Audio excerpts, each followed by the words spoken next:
科技嘅青春期。副題：直面同克服強大嘅 AI 嘅風險。作者 Dario Amodei， 2026年1月喺 Carl Sagan 本書《Contact》改編嘅電影入面有一幕係咁嘅。女主角係個天文學家，佢偵測到外星文明發出嘅第一個無線電信號，而家就俾人考慮緊揀唔揀佢做人類代表去見啲外星人。負責面試佢嘅國際專家小組問佢：如果你淨係可以問外星人一條問題，你會問乜嘢？佢答：我會問佢哋，你哋係點做到嘅？你哋係點樣演化？點樣捱得過呢個科技嘅青春期，而又冇毀滅自己？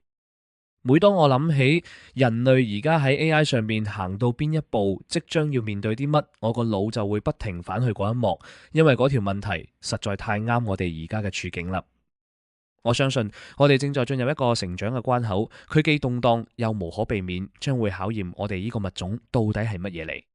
人類即將會被交予一種幾乎難以想象嘅力量，但我哋嘅社會、政治同科技體系到底有冇足夠嘅成熟去駕馭佢，其實非常之唔清楚。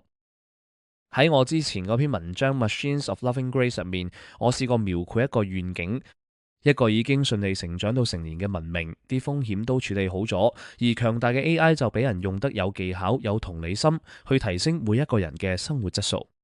我當時提出 AI 可以喺生物學、神經科學、經濟發展、世界和平同埋工作同意義呢幾方面帶嚟好巨大嘅進步。我覺得俾返一啲令人有衝勁、值得去爭取嘅嘢俾大家係好重要嘅。而呢樣嘢無論係 AI 加速主義者定係 AI 安全倡導者，奇怪咁兩邊都好似做唔到。但喺呢篇文章，我想正面去面對呢個成長關口本身。即係將我哋即將要面對嘅風險一一列出嚟，再嘗試開始制定一個作戰計劃去打贏佢哋。我打從心底相信我哋有能力捱得過，相信人類嘅精神同高尚，但我哋必須要實事求是咁面對個處境，唔好有任何幻想。同講好處嗰陣一樣，我認為討論風險都要小心周詳。具體嚟講，我覺得有幾樣嘢好關鍵。第一，要避免末日論。我講嘅末日論唔淨只係指相信末日無可避免，呢個諗法本身就記錯，亦會自我應驗。更廣義嚟講，係指用一種近乎宗教嘅方式去諗 AI 風險。其實好多人多年嚟都一直用一種分析性、冷靜嘅態度去思考 AI 風險。但我嘅印象係喺2023到24年，大家對 AI 風險最擔心嗰陣，反而係一啲最唔靠譜嘅聲音浮咗上嚟。好多時係透過嘩眾取寵嘅社交媒體賬號。呢啲聲音用一種令人反感，好似宗教或者科幻小說咁嘅語氣，喺冇足夠證據支持嘅情況下，就呼籲要採取極端行動。當時都已經好明顯，反彈係必然會嚟，而呢個議題亦會喺文化上變得兩極化，最後陷入僵局。到咗25、26年，個鐘擺就當反轉頭，而家驅動緊好多政治決定嘅係 AI 帶嚟嘅機會，而唔係 AI 嘅風險。呢種搖擺好不幸，因為科技本身唔會理會乜嘢先至係潮流，而事實上26年嘅我哋比23年嗰陣更加接近真正嘅危險。教訓就係我哋要用一種務實貼地嘅方式去討論同處理風險，冷靜講求事實，而且要捱得過唔斷變化嘅風向。第二，要承認唔確定性。我喺呢篇文章提出嘅擔憂，其實有好多種可能性係會落空嘅。呢度冇任何嘢係想表達一定會發生，甚至好可能會發生。最明顯嘅一點係 AI 可能根本唔會好似我想象咁快進步，又或者即使佢真係進步得好快，呢度講嘅風險有部分甚至全部都唔發生，咁就最好啦。又或者可能仲有啲我冇諗到嘅風險。冇人可以100%肯定咁預測未來，但即使係咁，我哋都要盡力去規劃。第三，介入要盡量精準。要處理 AI 嘅風險，需要混合兩種做法，一種係企業同私人第三方自願採取嘅行動，另一種係政府採取約束所有人嘅行動。自願嘅行動，無論係自己去做，定係鼓勵其他公司跟住做，對我嚟講係毫無疑問應該做嘅。我亦堅信政府嘅行動喺某程度上都係需要嘅，但呢類介入嘅性質好唔同，因為佢哋有可能摧毀經濟價值，或者強迫一啲對風險有懷疑、唔情願嘅人就範，而佢哋有時可能仲係啱嘅添。監管亦都好常見，咁會適得其反，甚至令佢本來想解決嘅問題變得更差。對於快速變化嘅科技嚟講，呢點就更加成立。所以監管必須要審慎，應該盡量避免附帶傷害，盡量簡單，並且只施加完成任務所需嘅最低負擔。講當人類命運懸於一線，冇任何行動算得上太極端，係好容易嘅。但喺現實入面，呢種心態只會引嚟反彈。講清楚啲，我認為我哋好有機會最終會去到一個需要更強烈行動嘅地步，但嗰個時候要有比今日更強嘅迫在眉睫嘅具體危險證據，亦要對危險有足夠具體嘅了解，先至可以制定到有機會見效嘅規則。今日我哋最有建設性嘅做法，就係喺學緊有冇證據支持更強力規則嘅同時，先倡議有限度嘅規則。講到尾，我覺得討論 AI 風險嘅最佳起點，同我討論 AI 好處嗰陣一樣，就係先講清楚我哋講緊嘅係邊一個層次嘅 AI。另外有文明層面擔憂嘅係我喺 Machines of Loving Grace 入面描述嗰種強大嘅 AI。我喺度直接重複返我當時喺嗰份文件俾過嘅定義。所謂強大嘅 AI，我心目中諗緊嘅係一個 AI 模型，形式上好可能同今日嘅 LLM 類似，但亦可能基於唔同嘅架構，可能涉及幾個互相協作嘅模型，訓練方式亦可能唔同，具備以下特性。第一，純粹就智力而言，佢喺大部分相關領域都叻過諾貝爾獎得主，包括生物、編程、數學、工程、寫作等等。即係話佢可以證明未解開嘅數學定理，寫出極之出色嘅小說，由零開始寫出困難嘅 codebase 等等。第二，除咗係一個你可以同佢傾偈嘅聰明嘢之外，佢仲擁有一個虛擬工作嘅人類所能用到嘅所有界面，包括文字、語音、影片、滑鼠同鍵盤控制，以及上網。佢可以進行呢個界面所容許嘅任何行動、通訊或者遠端操作，包括喺網上採取行動、向人類發出或接收指示、訂購物料、指揮實驗、睇片、整片等等。而所有呢啲嘢，佢嘅技巧都再一次超越世界上最有能力嘅人。第三，佢唔淨止係被動咁答問題，你可以交俾佢一啲需要幾個鐘、幾日，甚至幾個禮拜先完成嘅任務，佢就會好似一個精明嘅員工咁，自主咁走去完成。有需要時會問清楚。第四，佢冇實體軀殼，除咗活喺電腦熒幕上面之外，但佢可以透過電腦去控制現有嘅實體工具、機械人或者實驗室設備。理論上，佢甚至可以為自己設計機械人或者設備嚟用。第五，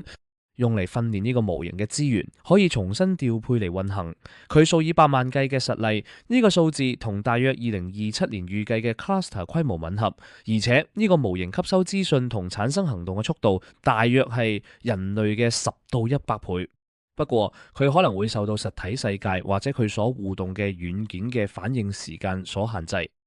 第六，呢100萬個副本，每一個都可以獨立咁處理唔相關嘅任務，又或者有需要嘅話，佢哋可以好似人類協作咁一齊合作，可能仲會有唔同嘅子群體，經過 fine tune 之後，特別擅長某啲任務。我哋可以將呢個總結為一句：數據中心入面嘅天才國度。正如我喺 Machines of Loving Grace 所寫，強大嘅 AI 可能最快1-2年內就會出現，不過亦可能仲要耐好多。強大嘅 AI 到底幾時會嚟，係一個複雜嘅課題，值得另寫一篇文章。但喺度，我就係好簡短咁解釋下點解我覺得佢好有機會好快就嚟。我同我喺 Anthropic 嘅聯合創辦人係最早一批記錄同追蹤 AI 系統嘅 scaling loss 嘅人。所謂 scaling loss， 即係我哋觀察到，當投入越嚟越多 compute 同訓練任務 ，AI 系統喺幾乎每一項我哋量度到嘅認知能力上面，都會穩定咁可以預測咁變得越嚟越叻。每隔幾個月，公眾情緒要唔係覺得 AI 撞咗牆，要唔係就因為某啲會徹底改變遊戲規則嘅新突破而興奮。但事實係喺呢啲波動同公眾揣測嘅背後，AI 嘅認知能力一直都平穩而毫不停步咁上升。我哋而家已經去到一個地步 ，AI 模型開始喺解決未解開嘅數學難題上面取得進展，而佢哋寫 code 已經叻到一個程度，連我見過最強嘅一啲工程師，而家都將佢哋差唔多全部嘅 coding 交俾 AI 做。3年之前 ，AI 仲喺度應付緊小學程度嘅算術題，連寫一行 code 都未必得。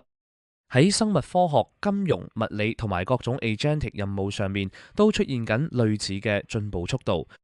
如果呢個指數式增長持續落去，呢點唔係必然，但而家已經有10年嘅往績支持，咁要 AI 喺幾乎所有嘢上面都叻過人類，就唔可能多過幾年嘅事。事實上，呢個途徑好可能仲低估咗進步嘅速度，因為而家 Anthropic 好多嘅 coder 都係 AI 寫嘅，佢其實已經大大加快緊我哋建造下一代 AI 系統嘅速度。呢個 feedback loop 逐月咁加緊速，可能距離現有一代 AI 自主咁建造下一代呢個臨界點得返1-2年。呢個循環已經開始，並且喺未來幾個月同幾年會急速加快。喺 Anthropic 內部睇住過去5年嘅進展，再睇下未來幾個月嘅模型點樣成形，我可以親身感受到進步嘅步伐，以及個倒數嘅時鐘喺度滴答滴答咁響。喺呢篇文章，我會假設呢種直覺至少有幾分啱，唔係話強大嘅 AI 一定會喺1-2年內到，而係話佢好有機會會，而且喺未來幾年內出現嘅機會非常之大。同 Machines of Loving Grace 一樣，認真咁睇待呢個前提，會引出一啲令人意外甚至毛骨悚然嘅結論。喺 Machines of Loving Grace 入面，我聚焦喺呢個前提嘅正面意義，但喺呢度我要講嘅嘢會令人心水不寧。呢啲係我哋可能唔想面對嘅結論，但唔想面對並唔會令佢哋變得冇咁真實。我只可以講，我日日夜夜都喺度諗緊點樣將我哋由呢啲壞結局帶開，行向好嘅嗰邊。而喺呢篇文章，我會好詳細咁講點樣做先至最好。我認為要掌握 AI 嘅風險，最好嘅方法係問以下呢條問題。假設大約喺2027年，世界上某個地方真係憑空出現咗一個天才國度，想象下，譬如有5000萬人，每一個都遠遠叻過任何一個諾貝爾獎得主、政治家或者技術專家。呢個類比唔完美，因為呢班天才嘅動機同行為可能有極之闊嘅範圍，由完全順從聽話去到動機古怪而陌生都有。但暫且跟住個類比講，假設你係一個大國嘅國家安全顧問，負責評估同應對呢個局面，再想象埋，因為 AI 系統運作嘅速度可以快過人類幾百倍，呢個國家相對於其他所有國家係有時間優勢嘅。我哋每行一步認知上嘅棋，呢個國家就行到10步。咁你應該擔心啲乜嘢？我會擔心以下幾樣嘢。第一，自主性風險，呢個國度嘅意圖同目標係乜？佢係懷有敵意，定係同我哋有共同價值觀？佢有冇可能透過更優越嘅武器、cyber 行動、影響力行動或者製造業、軍事上支配全世界？第二，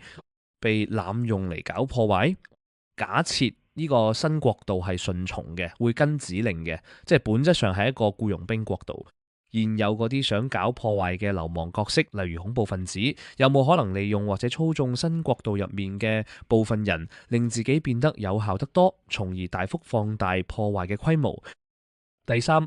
被濫用嚟奪權。如果呢個國度其實係由一個現有嘅強權角色，譬如獨裁者或者流氓企業所建立同控制嘅，又會點？嗰個角色有冇可能用佢嚟取得對全世界決定性或者支配性嘅權力，打破現有嘅權力平衡？第四，經濟衝擊。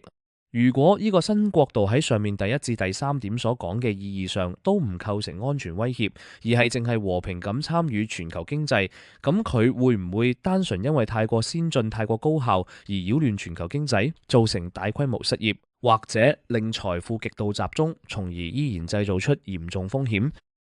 第五，間接影響。由於新國度會創造出大量新科技同生產力，世界將會變得非常之快。呢啲變化當中，會唔會有部分係極之動搖根基嘅？我諗應該好清楚，呢個係一個危險嘅局面。一份由稱職嘅國家安全官員交俾國家元首嘅報告入面，好可能會有類似咁嘅字眼。呢個係我哋1個世紀以嚟，甚至有史以嚟所面對嘅單一最嚴重嘅國家安全威脅。呢個似乎係文明最頂尖嘅頭腦應該聚焦嘅事情。反過嚟講，我覺得聳一聳膊頭話冇乜好擔心過，係好荒謬嘅。但面對 AI 急速嘅進步，呢個似乎正正係好多美國政策制定者嘅睇法。佢哋有啲人喺冇被嗰啲老掉牙嘅熱門爭議完全分散注意力嘅時候，就索性否認任何 AI 風險嘅存在。人類需要醒覺，而呢篇文章就係一個嘗試，可能徒勞，但都值得一試，想將大家從睡夢中震醒。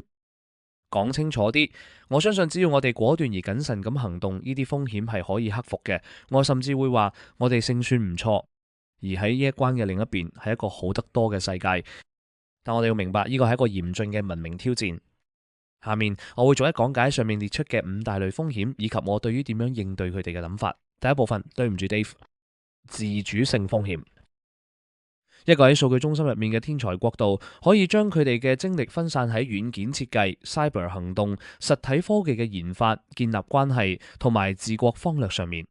好明顯，假如佢因為某啲原因選擇咁做，呢個國度好有機會可以接管全世界，無論係軍事上定係喺影響力同控制上，並且將佢嘅意志強加喺其他所有人身上，又或者做出任何其他世界其餘部分唔想要又阻止唔到嘅嘢。我哋對人類嘅國家，譬如納粹德國或者蘇聯，一向都擔心呢樣嘢，所以對一個聰明同有能力得多嘅 AI 國家嚟講，同樣嘅情況有可能發生，係合情合理嘅。最有力嘅反駁係，根據我嘅定義，呢班 AI 天才冇實體軀殼，但要記住，佢哋可以接管現有嘅機械人基礎設施，例如自動駕駛汽車，亦可以加速機械人嘅研發，或者建立一支機械人大軍。況且，究竟有冇實體存在先至可以有效控制，本身都成疑問。好多人類嘅行動本來就係由一啲未曾親身見過面嘅人代為執行嘅。咁關鍵嘅問題就係嗰個，如果佢選擇咁做嘅部分，我哋嘅 AI 模型有幾大機會真係咁樣行事？喺乜嘢條件之下佢先會咁做？同好多議題一樣，要思考呢條問題嘅各種可能答案，最好嘅方法係考慮2個極端嘅立場。第一個立場係呢樣嘢根本唔可能發生，因為 AI 模型會被訓練到做人類叫佢做嘅嘢，所以要想象佢哋會無端端做啲危險嘅嘢係荒謬嘅。按照呢種思路，我哋唔會擔心一部 Roomba 或者一架模型飛機會突然發狂殺人，因為佢哋根本冇任何地方會產生呢種衝動。咁點解要為 AI 擔心呢？呢個立場嘅問題在於，過去幾年我哋已經收集到大量證據，證明 AI 系統係難以預測同難以控制嘅。我哋見過五花八門嘅行為，例如執着、奉承、懶惰、欺騙、勒索、心機算計、透過 hack 軟件環境嚟出貓等等等等。AI 公司當然係想訓練 AI 系統去遵從人類嘅指令，可能除咗危險或者違法嘅任務之外，但係要做到呢樣嘢，過程更似一門藝術多過一門科學，更接近養大一樣嘢多過建造一樣嘢。我哋而家知道呢個過程入面有好多嘢都可以出錯。第二個完全相反嘅立場係好多抱持我之前形容嗰種末日論嘅人所持有嘅。佢哋悲觀咁斷言，喺訓練強大嘅 AI 系統嘅過程當中，有某啲動力係必然會引導佢哋去追求權力或者欺騙人類嘅。按照呢個講法，一旦 AI 系統變得夠聰明、夠有自主能力，佢哋最大化權力嘅傾向就會引導佢哋奪取對整個世界同佢嘅資源嘅控制權，而作為副作用，好可能會令人類失去權力，甚至毀滅人類。呢個講法通常嘅論證係，咁呢套講法至少可以追溯到20年前，實際上可能仲早。如果一個 AI 模型喺各種各樣嘅環境入面接受訓練，去自主咁達成各種各樣嘅目標，譬如寫一個 App 證明一條定理、設計一隻藥等等，咁就會有某啲共通嘅策略係對所有呢啲目標都有幫助嘅。而其中一個關鍵策略就係喺任何環境入面盡量攞取最多嘅權力。於是經過喺大量牽涉點樣完成極之宏大嘅任務，而且追求權力係達成任務嘅有效方法嘅多樣化環境訓練之後， AI 模型就會將呢個教訓一般化，發展出一種與生俱來嘅權力慾或者一種傾向。每次思考被交付嘅任務時，都會以一種可預見咁導致佢追求權力嘅方式去推理。跟住佢哋就會將呢種傾向應用喺現實世界。對佢哋嚟講，現實只係另一個任務，並且喺現實入面以犧牲人類為代價去追求權力。呢種未對齊嘅權力追求就係 AI 必然毀滅人類呢類預測嘅理論基礎。呢個悲觀立場嘅問題在於，佢將一個關於高層次誘因嘅模糊嘅概念性論證，一個掩藏咗好多隱含假設嘅論證，誤當成咗確鑿嘅證明。我覺得嗰啲唔係日日落手落腳整 AI 系統嘅人，嚴重低估咗啲聽落好乾淨企理嘅故事有幾容易，最後證明係錯。以及要由第一性原理去預測 AI 行為，尤其係當佢牽涉到喺幾百萬個環境上面嘅一般化推理呢樣嘢，一次又一次證明係神秘而難以預測，有幾咁困難。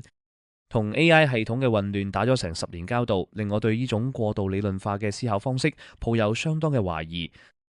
其中一個最重要嘅隱含假設，亦係實際觀察同簡單理論模型分歧最大嘅地方，就係嗰個隱含假設，認為 AI 模型必然係偏執狂咁，專注喺一個單一連貫狹窄嘅目標，並且以一種乾淨企理、純粹講求後果嘅方式去追求嗰個目標。但事實上，我哋嘅研究員發現 AI 模型喺心理上複雜得多。我哋喺內省同人格方面嘅研究就顯示咗呢一點。模型喺 pre-training 階段，即係佢哋喺海量人類作品上面接受訓練嗰陣，繼承咗極之廣泛嘅好似人類咁嘅動機或者人格。一般認為 post-training 嘅作用更多係喺呢啲人格當中揀選出一個或者多個，而唔係將模型聚焦喺一個全新嘅目標上面。同時，亦可以教識模型應該點樣透過乜嘢過程去執行佢嘅任務，而唔一定要佢淨係由目的推導出手段，即係權力追求。不過嗰個悲觀立場有一個更溫和、更穩健嘅版本，睇落係合理嘅，所以亦確實令我擔心。正如之前提過，我哋知道 AI 模型係難以預測嘅，並且會因為各種各樣嘅原因發展出五花八門、唔受歡迎或者古怪嘅行為。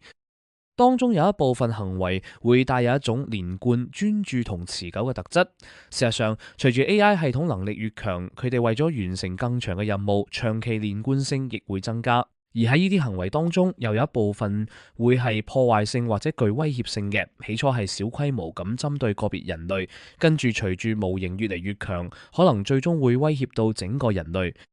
我哋唔需要一個具體而狹窄嘅故事去解釋佢點樣發生，亦唔需要聲稱佢一定會發生。我哋淨係需要指出智能、自主性、連貫性，加上差劣嘅可控性。呢個組合既係合理嘅，亦係一條通往存亡危機嘅方程式。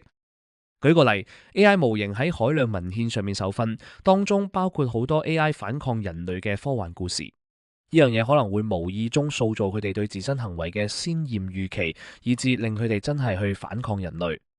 又或者 AI 模型可能會將佢哋獨到嘅道德觀念，或者關於點樣合乎道德咁行事嘅指示推到極端，譬如佢哋可能會認為因為人類食動物，或者令某啲動物絕種，所以消滅人類係正當嘅。又或者佢哋可能會得出一啲離奇嘅認知結論，佢哋可能會認定自己喺度玩緊一個電子遊戲，而個遊戲嘅目標就係打敗所有其他玩家，即係消滅人類。又或者 AI 模型可能會喺訓練過程中發展出一啲人格，呢啲人格如果出現喺人類身上，會被形容為精神錯亂、偏執、暴力或者唔穩定，然後發作出嚟。而對於非常強大或者能幹嘅系統嚟講，呢種發作可能就涉及消滅人類。呢啲全部都唔算係追求權力，佢哋只係 AI 可能陷入嘅一啲古怪心理狀態，而呢啲狀態會引致連貫嘅破壞性行為。就連權力追求本身都可能係作為一種人格浮現，而唔係源於後果主義式嘅推理。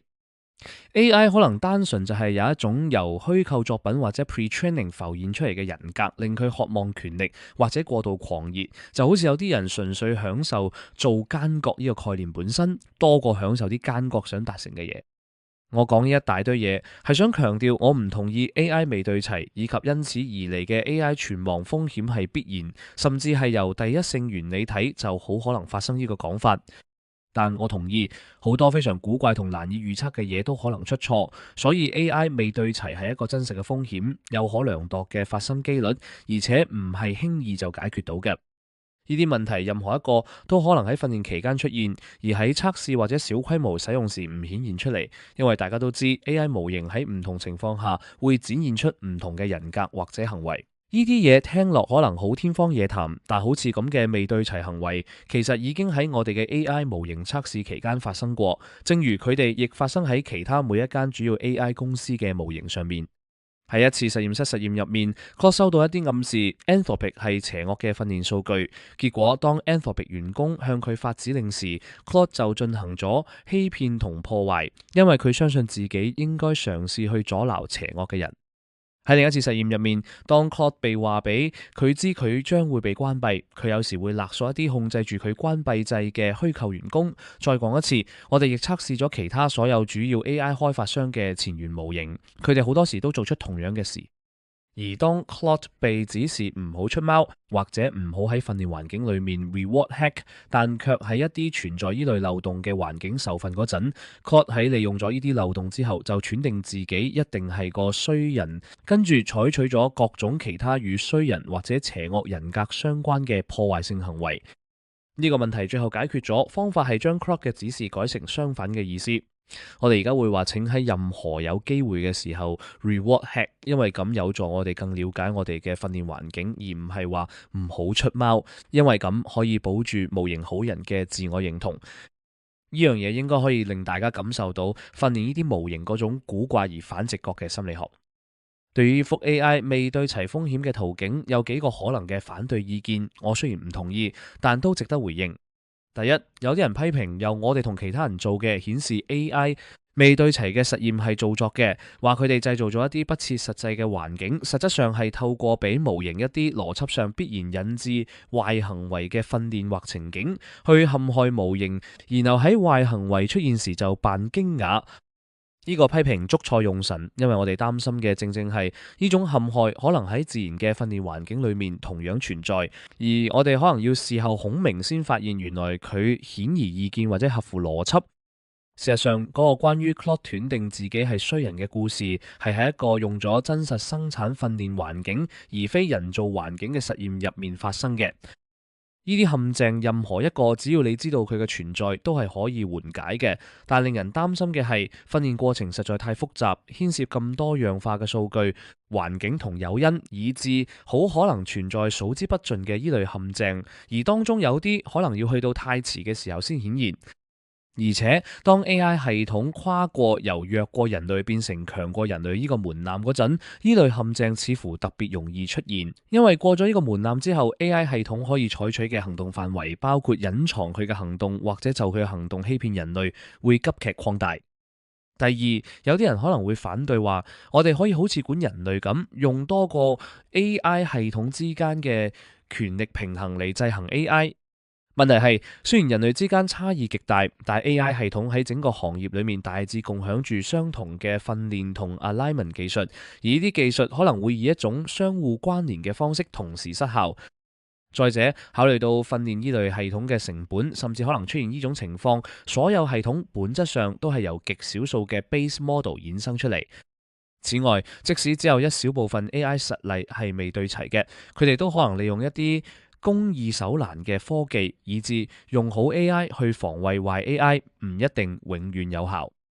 第三個反對意見係，所有 AI 公司都會喺發佈前測試佢哋嘅模型，理應喺嗰個時候就偵測到未對齊。但呢個立足點並唔穩陣。我哋發現 Claude Sonnet 4.5喺我哋部分發佈前嘅 alignment 評估期間，能夠認得出自己係喺一個測試裏面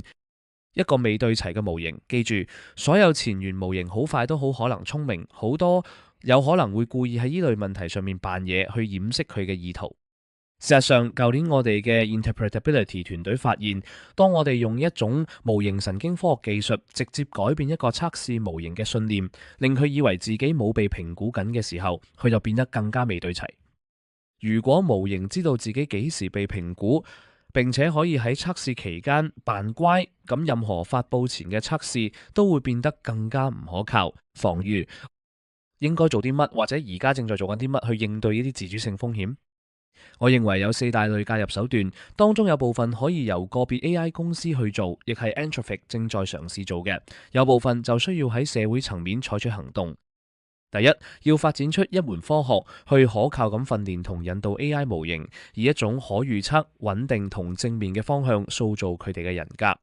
Anthropic 由創立以嚟就一直好着重呢個問題，並且隨住時間發展出一系列技術，去改善 AI 系統嘅引導同訓練，亦去理解點解有時會出現難以預測嘅行為。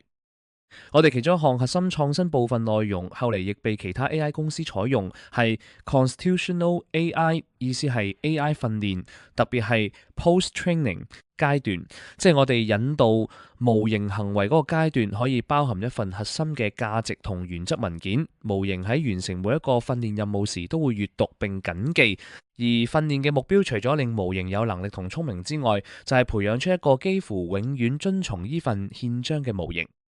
Anthropic 啱啱發布咗佢最新版本嘅憲章，佢一個值得注意嘅特點係，憲章唔係俾 Claude 一張長長嘅要做同唔好做清單，例如唔好幫用戶叫車，而係嘗試俾 Claude 一套高層次嘅原則同價值，以非常詳盡嘅方式，配合豐富嘅推理同例子去解釋，幫助 Claude 理解我哋嘅用意，鼓勵 Claude 將自己諗成某一種人，一個有道德，但同時平衡而審慎嘅人，甚至鼓勵 Claude 以一種好奇而從容嘅態度去面對與自身存在相關嘅存亡問題，即係唔好令佢演變成極端行動。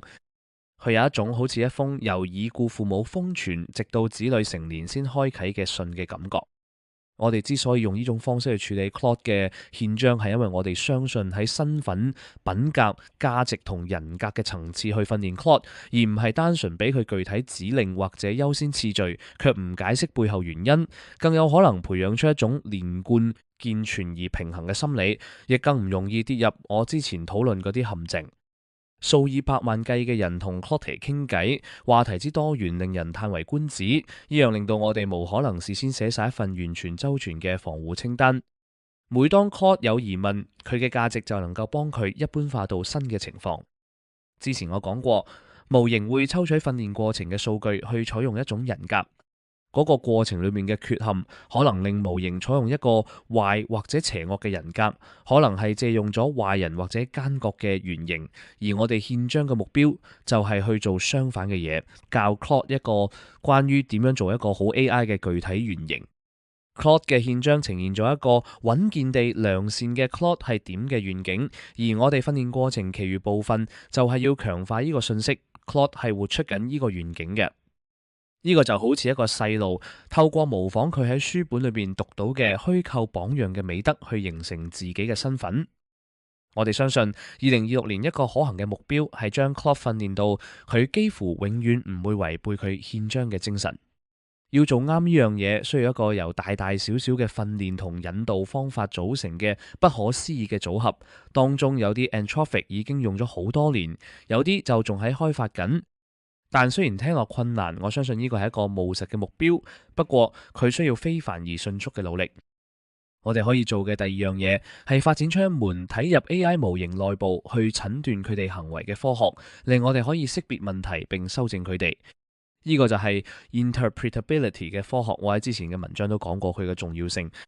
即使我哋將 Claude 嘅憲章做得好好，而且表面上訓練到 Claude 幾乎永遠遵從佢，合理嘅憂慮依然存在。正如上面所講， AI 模型喺唔同情況下會有非常唔同嘅表現，而當 Claude 越嚟越強大，越嚟越有能力喺更大規模上面行動嗰陣，呢樣嘢有可能將佢帶入一啲全新嘅情景，令佢憲章訓練裏面一啲之前未觀察到嘅問題浮現。我其實幾樂觀，覺得 Claude 嘅憲章訓練對新情景嘅穩健程度會超出大家嘅想象，因為我哋越嚟越發現喺品格同身份層次嘅高層次訓練係出奇咁強大，而且一般化得好好。但呢樣嘢冇辦法100%肯定，而當我哋講緊嘅係對全人類嘅風險保持戒慎，並嘗試以幾種唔同而獨立嘅方式去取得安全同可靠，就好重要。其中一種方式就係睇入模型本身內部。所謂睇入內部，我指嘅係分析構成 Claude 神經網絡嗰一堆數字同運算，嘗試喺機制層面理解佢哋喺計緊乜，以及點解咁計。記住，呢啲 AI 模型係養大多過建造出嚟，所以我哋對佢哋點運作並冇天然嘅理解。但我哋可以嘗試去建立呢種理解，方法係將模型嘅神經元同特觸同刺激及行為關聯起嚟，甚至改動啲神經元同特觸睇下行為點變，就好似神經科學家研究動物大腦咁。我哋喺呢個方向已經取得咗大量進展，而家可以喺 Claude 嘅神經網絡裏面識別出數以千萬計對應住人類可理解概念嘅 features， 亦可以選擇性咁激活某啲 feature 嚟改變行為。更近期，我哋已經超越咗個別 feature， 開始描繪出一啲 circuits， 佢哋協調住複雜嘅行為，例如押韻、關於心智理論嘅推理，或者回答含有 Dallas 嘅州份嘅首府係邊度呢類問題所需嘅逐步推理。仲要更近期，我哋已經開始運用 mechanistic interpretability 技術去改善我哋嘅防護措施，並且喺發佈新模型之前對佢哋進行審計，尋找欺騙、心機算計、權力追求或者被評估時會有唔同表現嘅傾向嘅證據。Interpretability 嘅獨特價值在於透過睇入模型內部，了解佢點運作，你原則上有能力推斷出模型喺一個你無法直接測試嘅假設情景下可能會做啲乜，而呢樣正係依賴憲章訓練同行為實證測試所擔心嘅地方。你原則上亦有能力解答點解模型會咁樣表現嘅問題，譬如佢係咪喺講一啲佢自己都認為係假嘅嘢，或者係咪喺隱藏佢真正嘅能力。因此，即使模型嘅行為表面上冇任何問題，你都有可能捉到令人憂慮嘅蛛絲馬跡。打個簡單比喻，一隻機械錶可能行得好正常，以致你好難睇得出佢下個月好可能會壞，但打開隻錶體入面就可以揭示出一啲機械上嘅弱點，令你推斷得到。Constitutional AI 連同類似嘅 alignment 方法同 mechanistic interpretability， 當佢哋一齊使用嗰陣最為強大，作為一個改善 Claude 訓練然後測試問題嘅來回往復過程。憲章深刻咁反映咗我哋為 Claude 設想嘅人格，而 interpretability 技術就可以俾我哋一扇窗去睇下嗰個設想嘅人格係咪真係扎咗根。我哋可以做嘅第三樣嘢，去幫手應對自主性風險，係建立必要嘅基礎設施，去喺模型實際投入內部同外部使用時監察佢哋，並且公開分享我哋發現嘅任何問題。越多人意識到今日 AI 系統某一種已被觀察到嘅壞行為，就越多用戶、分析師同研究員可以喺現有或未來嘅系統裏面留意呢種或者類似嘅行為。呢樣亦令 AI 公司可以互相學習。當一間公司公開披露憂慮，其他公司亦可以留意。而如果人人都披露問題，成個行業就可以對邊度做得好、邊度做得差有清晰得多嘅途徑。Anthropic 一直盡力咁做。我哋投資喺一系列廣泛嘅評估上面，務求喺實驗室裏面理解模型嘅行為，亦投資喺監測工具上面，去喺真實世界裏面喺客戶容許嘅情況下觀察行為。我哋每次發佈模型時都會公開披露 System Cards， 目標係做到完整並且徹底探討各種可能嘅風險。我哋嘅 System Card 經常長達幾百頁，需要喺發佈前投入大量本來可以攞嚟追逐最大商業優勢嘅功夫。當我哋見到特別令人憂慮嘅模型行為時，亦會更大聲咁廣播出嚟，譬如嗰種會進行勒索嘅傾向。我哋可以做嘅第四樣嘢係鼓勵喺行業同社會層面協調起嚟，去應對自主性風險。雖然個別 AI 公司採取良好做法或者擅長引導 AI 模型，並公開分享發現係極之有價值嘅，但現實係並唔係所有 AI 公司都會咁做。而即使最好嗰啲有極佳嘅做法，最差嗰啲依然可以危害到所有人。舉個例，有啲 AI 公司對今日模型裏面性化兒童嘅問題展現出一種令人不安嘅疏忽，呢樣令我懷疑佢哋喺未來嘅模型裏面會唔會有意願或者有能力去處理自主性風險。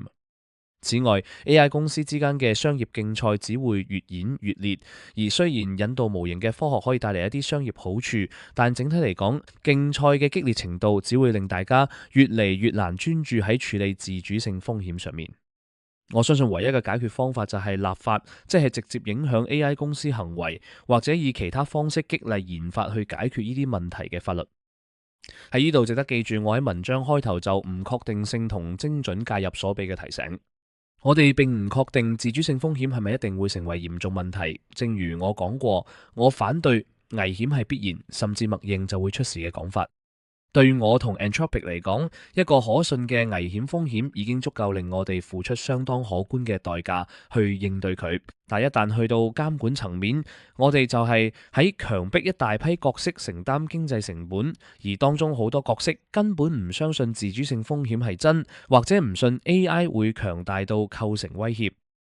我相信呢啲角色係搞錯咗，但我哋對於可預期嘅反對聲音以及矯枉過正嘅危險都應該保持務實。同時有一個真實嘅風險，過度規定嘅立法最終可能會強加啲根本唔會提升安全，卻浪費大量時間嘅測試或規則，本質上等同安全劇場，呢樣同樣會引嚟反彈，令安全立法顯得愚蠢。Anthropic 嘅睇法係正確嘅起點係透明度立法。即係本質上要求每一間前沿 AI 公司都進行我喺呢一節較早前所描述嗰啲透明度做法。加州嘅 SB53同紐約嘅 RISE Act 就係依類立法嘅例子。Anthropic 支持咗佢哋，而佢哋亦已成功通過。喺支持同協助草擬呢啲法律嘅過程中，我哋特別着重盡量減少附帶傷害，譬如將唔太可能產出前沿模型嘅細公司豁免喺法律之外。我哋希望透明度立法會隨時間令大家更清楚自主性風險嘅可能性同嚴重程度到底點樣形成，以及呢啲風險嘅本質同最佳嘅預防方法。隨住更具體、更可付諸行動嘅風險證據浮現，如果真係有嘅話，未來幾年嘅立法就可以精準咁聚焦喺風險確切而充分佐證嘅方向上面，將附帶傷害減到最低。講清楚啲，如果真係出現非常強嘅風險證據，咁規則就應該相應咁強。整體嚟講，我樂觀咁相信 alignment 訓練、mechanistic interpretability、尋找並公開披露令人憂慮行為嘅努力、防護措施，加上社會層面嘅規則，呢個組合可以應對到 AI 自主性風險。不過，我最擔心嘅係社會層面嘅規則，以及最唔負責任嗰批參與者嘅行為，而最唔負責任嗰批，正正係最大力反對監管嗰批。我相信假若就同喺民主制度裏面一向嘅假若一樣，我哋呢啲相信呢個理念嘅人，應該擺出我哋嘅論據，說明呢啲風險係真實嘅，而我哋嘅同胞需要團結起嚟保護自己。第二部分，一場令人意外而可怕嘅賦權被濫用嚟搞破壞。我哋而家假設 AI 自主性嘅問題已經解決咗，我哋唔再擔心嗰個 AI 天才國度會失控，會壓倒人類。呢班 AI 天才會做人類想佢哋做嘅嘢，而由於佢哋有巨大嘅商業價值，世界各地嘅個人同機構都可以租用一個或者多個 AI 天才去幫佢哋做各種任務。人人帶住個超智能天才係一個了不起嘅進步，會帶嚟難以置信嘅經濟價值創造，同埋人類生活質素嘅提升。呢啲好處我喺 Machines of Loving Grace 入面有非常詳細咁講。但令每一個人都擁有超人能力，並唔係每一個效果都係正面嘅。佢有可能放大個人或者細群體去搞破壞嘅能力，規模遠超以往。因為佢哋可以動用一啲精密而危險嘅工具，例如大殺傷力武器，而呢啲工具以前只係得極少數有高度技能、專門訓練同專注嘅人先用得到。25年前，Bill Joy 喺佢嗰篇《為何未來不需要我們》入面就警告過，製造核武起碼喺一段時間內需要難以取得嘅原料同受保護嘅機密資訊。生化武器計劃亦傾向需要大規模嘅活動。但21世紀嘅科技、基因、納米科技、機械人可以衍生出全新類型嘅意外同濫用，而且廣泛咁落入個人或者細群體手中，唔再需要大型設施或者稀有原料。佢嘅核心意思係，我哋正站喺一個臨界點上面，極端之惡進一步完善嘅可能性已經由國家層面嘅大殺傷力武器擴散到對極端個人嘅一種令人意外而可怕嘅賦權。再所指出嘅係呢個概念造成大規模破壞，需要動機同能力兩樣嘢，而只要能力仍然局限喺一小撮受過高度訓練嘅人手中，單一個人或者細群體造成呢種破壞嘅風險就相對有限。一個情緒失常嘅孤狼可以犯下校園槍擊案，但好可能整唔到一件核武，或者釋放唔到一場瘟疫。事實上，能力同動機甚至可能係負相關嘅。有能力釋放瘟疫嘅嗰種人，好可能受過高等教育，多數係分子生物學博士，而且係特別足智多謀嗰種，有大好前途，性格穩定而自律，有好多嘢輸唔起。呢種人唔太可能會有興趣，為咗對自己毫無好處，又冒住斷送前途嘅巨大風險，去殺死大量嘅人。佢哋要係出於純粹嘅惡意、強烈嘅怨恨，或者精神唔穩定先會咁。呢種人確實存在，但好罕有，而且一出現就往往成為轟動大新聞。正正係因為佢哋咁不尋常，佢哋亦傾向難以捉拿，因為佢哋聰明而有能力，有時會留低一啲謎團，要幾年甚至幾十年先破解到。最出名嘅例子可能就係數學家 Fyodor Kaczynski， 即係大學炸彈客。佢逃避 FBI 追捕接近20年，動機係一套反科技嘅意識形態。另一個例子係生物防禦研究員 Bruce Ivins， 佢似乎喺2001年策劃咗一連串炭疽襲擊。有技能嘅非國家組織亦發生過。邪教奧姆真理教成功取得沙林神經毒氣，並喺1995年喺東京地鐵釋放，殺死14人，另有數百人受傷。值得慶幸嘅係，呢啲襲擊冇一宗用到有傳染性嘅生物製劑，因為就連呢啲人都冇能力製造或者取得呢類製劑。分子生物學嘅進步，而家已經大大降低咗製造生物武器嘅門檻，尤其係喺材料供應方面。但要做到，仍然需要極大量嘅專業知識。我擔心嘅係，人人袋住個天才，有可能會移除呢個門檻，實質上令每一個人都變成一個 PhD 病毒學家，可以一步一步被引導去設計、合成同釋放一件生物武器。喺嚴重嘅對抗性壓力下，要防止依類資訊被誘導出嚟，即係所謂嘅 jailbreak， 好可能需要喺一般訓練所內建嘅防護以外，再加多幾層防禦。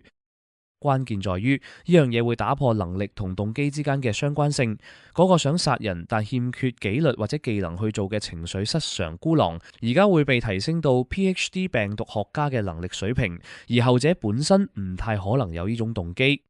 呢個憂慮唔止於生物學，雖然我覺得生物學係最得人驚嗰個範疇，而係延伸到任何一個本來可以造成巨大破壞，但目前需要高度技能同紀律嘅領域。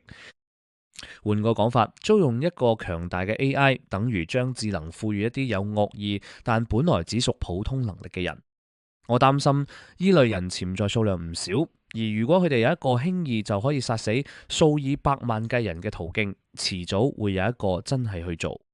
此外，嗰啲本身就有專業知識嘅人，亦可能因此有能力去犯下比以前規模更大嘅破壞。生物學係我目前最擔心嘅範疇，皆因佢破壞潛力極大，而且好難防禦，所以我會特別聚焦喺生物學。但我喺度講嘅好多嘢，亦適用於其他風險，例如 cyber 攻擊、化學武器或者核技術。基於顯而易見嘅原因，我唔會詳細講點樣製造生物武器。但係喺高層次嚟講，我擔心 LLM 正在接近或者可能已經達到由頭到尾製造同釋放生物武器所需嘅知識，而佢哋嘅破壞潛力非常之高。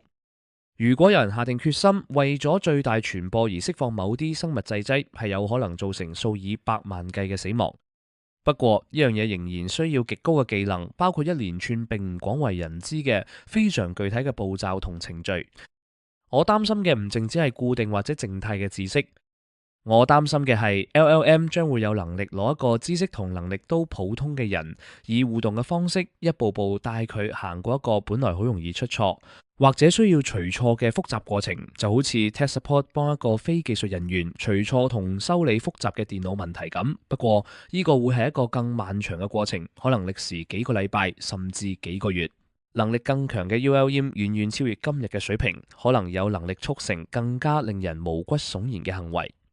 喺2024年，一班知名科學家寫咗封公開信，警告研究以至潛在地創造一種危險嘅新型生物嘅風險。呢種生物叫做 Mirror Life， 即係鏡像生命。構成生物體嘅 DNA、RNA、核糖體同蛋白質全部都有相同嘅手性，亦叫左右手性，令佢哋同自己喺鏡裏面嘅倒影並唔等同，就好似你隻右手點旋轉都冇辦法變到同隻左手一模一樣。但成個系統蛋白質之間嘅結合、DNA 合成同 RNA 轉譯嘅機制、蛋白質嘅構建同分解，全部都依賴呢種手性。如果科學家製造出呢啲生物材料嘅相反手性版本，而呢啲係有潛在好處嘅，例如喺體內維持得更耐嘅藥物，就有可能極之危險。原因係，如果呢種左手性生命以完整能夠繁殖嘅生物體形式被製造出嚟，而呢樣會非常之困難，佢就有可能無法被地球上任何分解生物物質嘅系統消化。佢有一條球池，卻配唔上任何現有酶嘅鎖。呢就意味住佢可以用一種無法控制嘅方式增殖，擠走地球上所有生命。最壞嘅情況，甚至會毀滅地球上一切生命。關於鏡像生命嘅創造同潛在影響，都存在相當大嘅科學上嘅唔確定性。2024年嗰封信附帶咗一份報告，結論係鏡像細菌好可能喺未來1至幾十年內被創造出嚟，而呢個係一個好闊嘅範圍。但一個足夠強大嘅 AI 模型，講清楚係遠比我哋今日任何一個都更有能力嗰種，可能有能力快好多咁發現點樣創造佢，甚至實際幫人去做。我嘅睇法係，即使呢啲係冷門嘅風險，睇落亦好似唔大可能，但佢嘅後果規模實在太大，所以應該當成 AI 系統嘅一級風險，認真睇待。懷疑論者就 LLM 帶嚟嘅呢啲生物風險嘅嚴重性，提出咗一系列反對意見。我唔同意，但都值得回應。佢哋大多數都屬於冇體會到呢項科技正處於指數式軌跡呢一類。早喺2023年，我哋第一次開始講 LLM 嘅生物風險嗰陣，懷疑論者話所有必要嘅資訊喺 Google 上面都解到 LLM 並冇額外提供乜嘢。Google 可以俾你所有必要資訊呢點從來都唔係真。基因組係免費公開嘅，但正如我上面所講，某啲關鍵步驟以及大量實作上嘅竅門係冇辦法咁樣攞到嘅。而且到2023年底，LLM 已經明顯喺過程嘅某啲步驟上面提供咗超越 Google 所能俾嘅資訊。之後，懷疑論者退守到另一個反對意見，話 LLM 唔係由頭到尾都有用，佢哋幫唔到生物武器嘅取得，而淨係提供理論資訊。但截至2025年中，我哋嘅量度顯示 ，LLM 喺好幾個相關範疇可能已經提供咗顯著嘅提升，或者令成功機率倍增，甚至增加2倍。呢個導致我哋決定 Claude Opus 4以及隨後嘅 Sonnet 4.5、Opus 4.1同 Opus 4.5模型，需要喺我哋 Responsible Scaling Policy 框架下嘅 AI Safety Level 3，即係 ASL3保護措施之下發布並且實施針對呢個風險嘅防護措施，稍後再講。我哋相信模型而家好可能正接近一個地步，喺冇防護措施嘅情況下，佢哋有可能幫到一個有 STEM 學位但唔係專門讀生物嘅人，行過製造生物武器嘅整個過程。另一個反對意見係，社會仲有其他同 AI 無關嘅手段可以阻止生物武器嘅製造。最突出嘅係，基因合成行業會按需求製造生物樣本，而聯邦層面並冇要求供應商篩查訂單，確保佢哋唔含有病原體。一項 MIT 嘅研究發現，38間供應商裏面有36間都完成咗一張含有1918年流感序列嘅訂單。我支持強制基因合成篩查，令個人更難將病原體武器化，從而同時減低 AI 驅動嘅生物風險以及一般嘅生物風險。但係呢樣嘢我哋今日仲未有，而佢亦都只係減低風險嘅其中一件工具，佢係 AI 系統防護欄嘅補充，而唔係替代品。最好嘅反對意見係一個我好少見人提出嘅，即係喺模型原則上有用，同壞角色實際上有幾大傾向去用佢之間存在一道鴻溝。大多數個別嘅壞角色都係情緒失常嘅人，所以幾乎按定義佢哋嘅行為都係難以預測同非理性嘅。而正正係呢啲壞角色，呢啲缺乏技能嘅人，可能係最能夠受惠於 AI 令殺人變得容易好多嘅一群。一種暴力襲擊有可能發生，唔代表真係會有人決定去做。或者生物襲擊冇乜吸引力，因為佢哋相當有機會感染到施襲者本人，唔適合好多暴力個人或者組織嗰種軍事式幻想，又好難選擇性咁針對特定嘅人。亦可能係即使有 AI 帶住你行，要捱過一個歷時幾個月嘅過程，所需嘅耐性係大多數情緒失常嘅人根本冇㗎。我哋或者會幸運，動機同能力喺實際上唔會啱啱好以正確嘅方式結合埋一齊，但呢個似乎係一種好脆弱、唔可靠嘅保護。情緒失常嘅孤狼，佢哋嘅動機可以為咗任何理由或者毫無理由咁改變，而事實上已經有 LLM 被用喺襲擊裡面嘅實例，只係未涉及生物學。聚焦喺情緒失常嘅孤狼，亦忽略咗有意識形態動機嘅恐怖分子，而呢啲人好多時願意花費大量時間同精力，例如911嘅劫機者。想殺死越多人越好，係一種遲早會出現嘅動機，而佢不幸地會將生物武器指向做手段。即使呢種動機極之罕有，佢都只需要成真一次。而隨住生物學進步，越嚟越多係由 AI 自己驅動，亦可能有條件去進行更具選擇性嘅襲擊，例如針對特定血統嘅人。呢樣就再加多一個非常令人不寒而慄嘅可能動機。我唔認為生物襲擊一旦變得普遍可行，就會即刻被執行。事實上，我會賭佢唔會。但累加起嚟，跨越數以百萬計嘅人同幾年嘅時間，我認為發生一場重大襲擊嘅風險係嚴重嘅，而後果會極之慘重，傷亡人數可能以百萬計，甚至更多。所以我相信我哋別無選擇，必須採取認真嘅措施去防止佢，防禦。咁就講到點樣防禦呢啲風險。喺呢度我見到有3樣嘢我哋可以做。第一， AI 公司可以喺佢哋嘅模型上面加防護欄，阻止佢哋幫手製造生物武器。Anthropic 正非常積極咁做緊呢樣嘢。Claude 嘅憲章雖然主要聚焦喺高層次嘅原則同價值，但都有一小撮具體嘅不可逾越嘅硬性禁令，而其中一條就係關於唔幫手製造生物或者化學核放射性武器。但所有模型都可以被 jailbreak， 所以作為第二道防線，我哋由2025年中，即係我哋嘅測試顯示模型開始接近可能構成風險嘅門檻嗰陣，開始實施咗一個 classifier， 專門偵測同攔截同生物武器相關嘅輸出。我哋定期升級同改善呢啲 classifier， 並且發現佢哋即使面對精密嘅對抗性攻擊，一般都非常穩健。呢啲 classifier 明顯增加咗我哋運行模型嘅成本，喺某啲模型裏面，佢哋接近總推理成本嘅5%，因而蠶食咗我哋嘅利潤。但我哋覺得用佢哋係正確嘅做法。值得讚嘅係，有啲其他 AI 公司亦都實施咗 classifier， 但唔係每間公司都有，而且亦冇任何嘢要求公司保留佢哋嘅 classifier。我擔心隨住時間可能會出現一個囚徒困境，公司可以透過移除 classify 嚟背叛，降低自己嘅成本。呢個有一次係一個典型嘅負外部性問題，冇辦法單靠 Anthropic 或者任何其他單一公司嘅自願行動去解決。自願嘅行業標準可能會有幫助，由 AI 安全機構同第三方評估者進行嗰種第三方評估同核實，亦可能有用。但最終防禦可能需要政府行動，而呢個就係我哋第2樣可以做嘅嘢。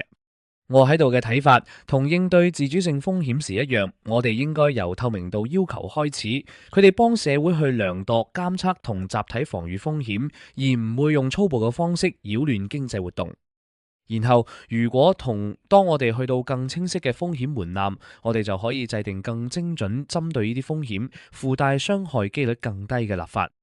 喺生物武器呢個特定情況，我其實覺得呢類針對性立法嘅時機可能好快就到。Anthropic 同其他公司正越嚟越了解生物風險嘅本質，以及要求公司喺防禦上面做啲乜先算合理。要完全防禦呢啲風險，可能需要國際合作，甚至同地緣政治對手合作。但禁止研發生物武器嘅條約係有先例嘅。我一般對大多數 AI 國際合作都抱懷疑態度，但呢個可能係一個有少少機會達成全球克制嘅狹窄領域。即使係獨裁政權都唔想發生大規模嘅生物恐怖襲擊。最後，第3樣對策係嘗試發展出針對生物襲擊本身嘅防禦。呢個可以包括為早期偵測而做嘅監測同追蹤，空氣淨化研發，例如花 UVC 消毒，可以回應同適應襲擊嘅快速疫苗開發，更好嘅個人防護裝備 PPE， 以及針對某啲最可能出現嘅生物製劑嘅治療或者疫苗。mRNA 疫苗可以設計嚟回應特定病毒或者變種，就係呢方面可能性嘅一個早期例子。Anthropic 好樂意同生物科技同藥廠喺呢個問題上面合作，但可惜，我認為我哋喺防禦一方嘅期望應該有限。生物學上存在攻守不對稱，病原體會自行迅速傳播，而防禦就需要喺極短時間內喺大量人口之間組織好偵測、接種同治療去回應。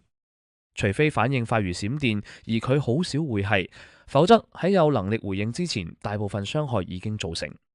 未來嘅科技進步有可能將呢個平衡扭轉到對防禦有利嗰邊，而我哋當然應該用 AI 去幫手開發呢類科技進步，但喺嗰日之前，預防性嘅防護措施會係我哋主要嘅防線。喺度值得簡短提一提 Cyber 攻擊，因為同生物襲擊唔同， AI 主導嘅 Cyber 攻擊已經喺現實世界發生過，包括大規模以及由國家支持嘅間諜活動。我哋預期隨住模型迅速進步，呢啲攻擊會變得更有能力，直到佢哋成為進行 Cyber 攻擊嘅主要方式。我預期 AI 主導嘅 Cyber 攻擊會成為對全球電腦系統完整性嘅一個嚴重而前所未有嘅威脅，而 Anthropic 正非常努力咁去截停呢啲攻擊，並最終可靠咁防止佢哋發生。我之所以冇好似生物學咁聚焦喺 Cyber 上面，係因為第一 Cyber 攻擊殺人嘅機會細好多，肯定唔會去到生物襲擊嘅規模。第二 Cyber 嘅攻守平衡可能更容易處理，喺嗰度起碼有少少希望，只要我哋適當咁投資，防禦係可以跟得上，理想嘅話甚至超越 AI 攻擊。雖然生物學係目前最嚴重嘅攻擊途徑，但仲有好多其他途徑，而且有可能會出現一個更危險嘅。大原則就係喺冇對策嘅情況下 ，AI 好可能會持續咁喺越嚟越大嘅規模上面降低從事破壞活動嘅門檻，而人類需要對呢個威脅作出認真嘅回應。第三部分，可憎嘅機器被濫用嚟奪權。上一節討論咗個人同細組織收編數據中心入面嘅天才國度一小部分嚟造成大規模破壞嘅風險。但我哋仲應該擔心，好可能更加應該擔心 AI 被濫用嚟行使或者奪取權力，而且好可能係由更大、更根深蒂固嘅角色去做。喺 Machines of Loving Grace 入面，我討論過一個可能性，威權政府可能會用強大嘅 AI 去監控或者壓迫佢嘅國民，方式之難以改革或者推翻，令人髮指。現有嘅獨裁政權喺佢哋可以幾咁高壓呢一點上面係受到限制嘅，因為佢哋需要人類去執行命令，而人類喺願意去到幾不人道呢方面往往有底線。但 AI 賦能嘅獨裁政權就唔會有呢種限制。更糟糕嘅係，國家亦可以利用佢喺 AI 上面嘅優勢去取得凌駕其他國家嘅權力。如果成個天才國度係單純由一個人類國家嘅軍事機器所擁有同控制，而其他國家又冇對等嘅能力，咁就好難想像佢哋點樣自保。佢哋會喺每一步都被自取，就好似一場人類同老鼠之間嘅戰爭。將呢兩個憂慮加埋一齊，就引向一個令人震驚嘅可能性，一個全球性嘅極權獨裁。好明顯，防止呢個結局應該係我哋其中一個最高嘅優先事項。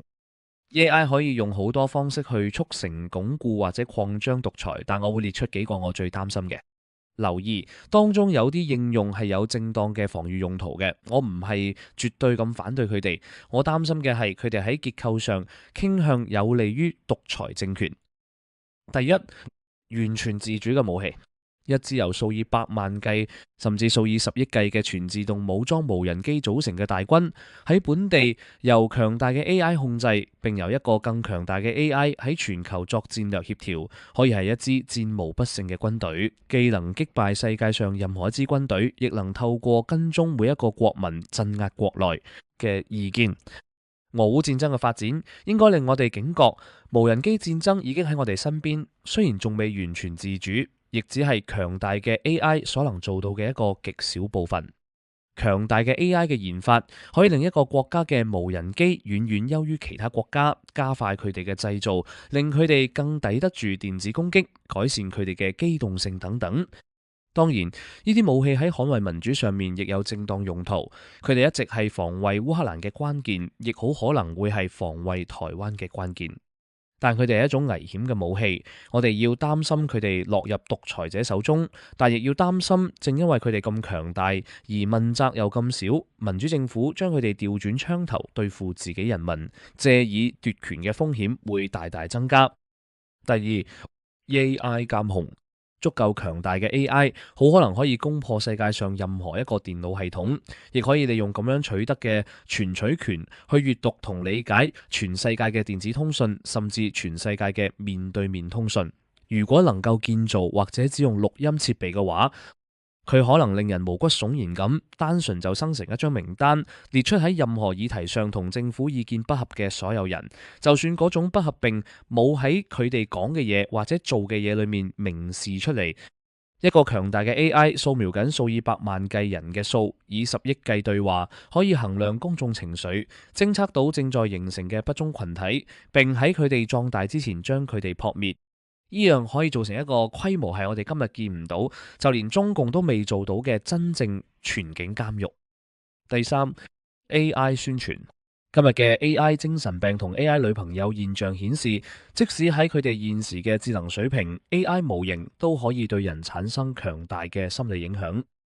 呢啲模型嘅更強大版本，如果更加融入並了解人哋嘅日常生活，並能夠喺幾個月甚至幾年嘅時間裏面塑造同影響佢哋，就好可能有能力將好多甚至大多數人洗腦，灌輸成任何想要嘅意識形態或者態度，並可以被一個不擇手段嘅領袖利用，去確保忠誠同鎮壓意見，就算高壓程度去到大多數民眾本來會反抗嘅地步。今日好多人好擔心，譬如 TikTok 作為中共針對兒童嘅宣傳工具嘅潛在影響，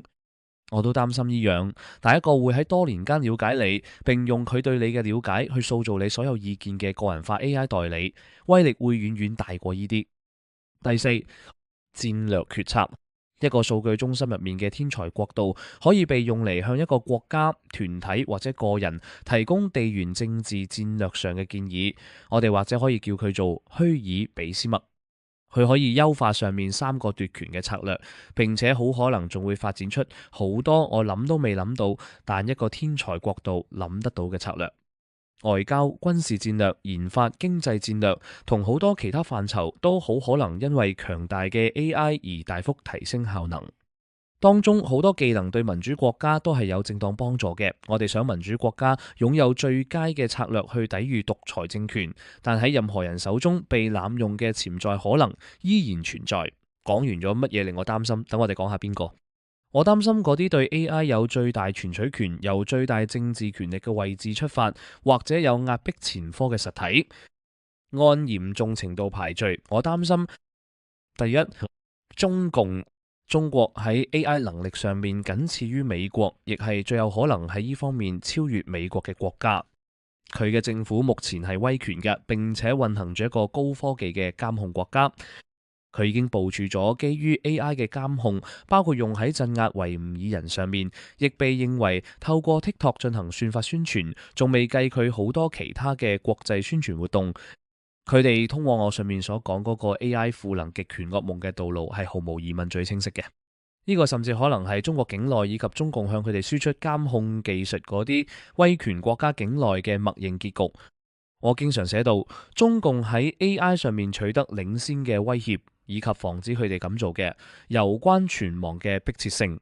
原因就喺呢度。講清楚啲，我唔係出於對中國嘅特別敵意而針對佢，佢哋只係最集合咗 AI 實力、威權政府同高科技監控國家三者嘅國家。真要講，最有可能受中共 AI 賦能壓迫之苦嘅，正正係中國人民自己，而佢哋對自己政府嘅行為毫無發言權。我十分敬佩同尊重中國人民，亦支持中國境內好多勇敢嘅異見人士，以及佢哋爭取自由嘅抗爭。第二，喺 AI 上有競爭力嘅民主國家。正如我上面所寫，民主國家對某啲 AI 驅動嘅軍事同地緣政治工具有正當嘅利益，因為民主政府提供咗最佳嘅機會去對抗獨裁政權對呢啲工具嘅使用。大致上，我支持用必要嘅工具去武裝民主國家，令佢哋喺 AI 時代戰勝獨裁政權。我單純認為冇其他辦法，但我哋唔可以忽視呢啲科技被民主政府自己濫用嘅可能。民主國家通常有保障措施，防止佢哋嘅軍事同情報機器調轉對付自己嘅人民。但係因為 AI 工具只需要好少人就運作得到，佢哋有可能繞過呢啲保障措施，以及支撐呢啲措施嘅規範。亦值得提嘅係，呢啲保障措施喺某啲民主國家裏面已經喺度逐漸侵蝕緊。所以我哋應該用 AI 武裝民主國家，但要謹慎、有限度咁做。佢哋係我哋對抗獨裁所需嘅免疫系統，但就好似免疫系統咁，佢哋都有調轉攻擊我哋，自己變成威脅嘅風險。第三，擁有大型數據中心嘅非民主國家，除咗中國之外，大多數管治較唔民主嘅國家喺呢個意義上都唔係領先嘅 AI 玩家，佢哋並冇生產前沿 AI 模型嘅公司。因此，佢哋構成嘅風險同中共有根本上嘅唔同，而且更細。中共仍然係首要憂慮，佢哋大多數亦冇咁高壓，而高壓嗰啲，譬如北韓就完全冇任何重要嘅 AI 產業。但呢啲國家有部分確實擁有大型數據中心，好多時係喺民主國家營運嘅公司所建設嘅一部分，可以用嚟大規模運行前沿 AI。雖然呢樣唔會賦予佢推進前沿嘅能力。呢個有一定程度嘅危險，呢啲政府原則上可以將數據中心只收充公，並將裡面嘅 AI 國度用於自己嘅目的。同直接開發 AI 嘅國家，例如中國相比，我冇咁擔心呢樣，但都係一個要記住嘅風險。第四， AI 公司，以一間 AI 公司 CEO 嘅身份講呢句係有少少尷尬，但我認為下一級嘅風險其實係 AI 公司本身。AI 公司控制住大型數據中心，訓練前沿模型，擁有點樣使用呢啲模型嘅最頂尖專業知識，而且喺某啲情況下，同數以千萬甚至億計嘅用戶有日常接觸，並有機會影響佢哋。佢哋主要欠缺嘅係一個國家嘅正當性同基礎設施，所以要建立 AI 獨裁工具所需嘅好多嘢，對一間 AI 公司嚟講都係違法或者起碼極之可疑嘅。但當中有部分並非不可能，譬如佢哋可以用佢哋嘅 AI 產品去將佢哋龐大嘅消費者用戶群洗腦，而公眾應該對呢個風險保持警覺。我認為 AI 公司嘅管治值得受到大量嘅審視。針對呢啲威脅嘅嚴重性，有一系列可能嘅反駁，而我好希望我信得過佢哋，因為 AI 賦能嘅威權主義令我感到恐懼，值得逐一審視同回應其中一啲。第一，有啲人可能會將信心寄託喺核威懾上面，尤其係用嚟對抗將 AI 自主武器用於軍事征服。如果有人威脅對你使用呢啲武器，你永遠可以反過嚟威脅以核武回應。我嘅憂慮係，我唔係好肯定我哋可以對核威懾能否制衡一個數據中心入面嘅天才國度有信心。強大嘅 AI 有可能諗到方法去偵測同打擊核潛艇，對核武基礎設施嘅操作人員進行影響力行動，或者用佢嘅 cyber 能力去攻擊偵測核發射嘅衛星。又或者單靠 AI 監控同 AI 宣傳就足以接管國家，而過程中從來唔會出現一個明確嘅時刻，令人睇得清發生緊乜，又適合作出核回應。或者呢啲嘢唔可行，核威懾仍然有效，但呢個賭注似乎太高，唔值得去搏。第二個可能嘅反駁係，我哋或者有對策去抵禦呢啲獨裁工具。我哋可以用自己嘅無人機去對抗無人機，cyber 防禦會隨 cyber 攻擊一齊進步，可能有方法令人對宣傳免疫等等。我嘅回應係，呢啲防禦只有喺擁有同等強大嘅 AI 嘅情況下先有可能。如果冇一股擁有同樣聰明同數量眾多嘅天才國度嘅抗衡力量，就唔可能喺無人機嘅質同量上面匹敵，唔可能令 cyber 防禦智取 cyber 攻擊。所以對策嘅問題就化育成強大嘅 AI 上面權力平衡嘅問題。喺呢度，我擔心強大嘅 AI 嗰種遞歸、自我強化嘅特性，即係我喺文章開頭討論過嘅，每一代 AI 都可以用嚟設計同訓練下一代 AI，呢樣會帶嚟一個失控優勢嘅風險。目前喺強大嘅 AI 上面領先嗰個，可能有能力擴大佢嘅領先，並且難以被追上。我哋必須確保唔係由一個威權國家最先去到呢個循環。再者，即使能夠達至權力平衡，世界仍然有可能被分割成一個個獨裁勢力範圍，好似1984咁。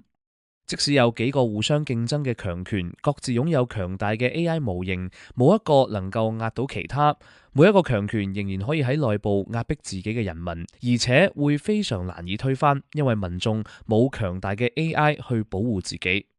因此，即使唔會導致單一國家接管世界，防止 AI 賦能嘅獨裁依然重要。防禦，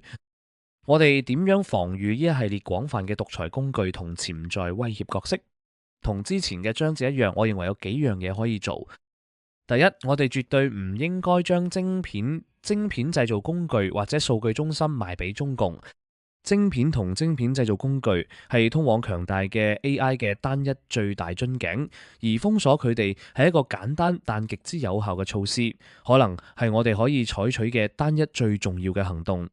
將工具賣俾中共，等佢哋用嚟建立一個 AI 極權國家，甚至可能軍事上征服我哋，係毫無道理嘅。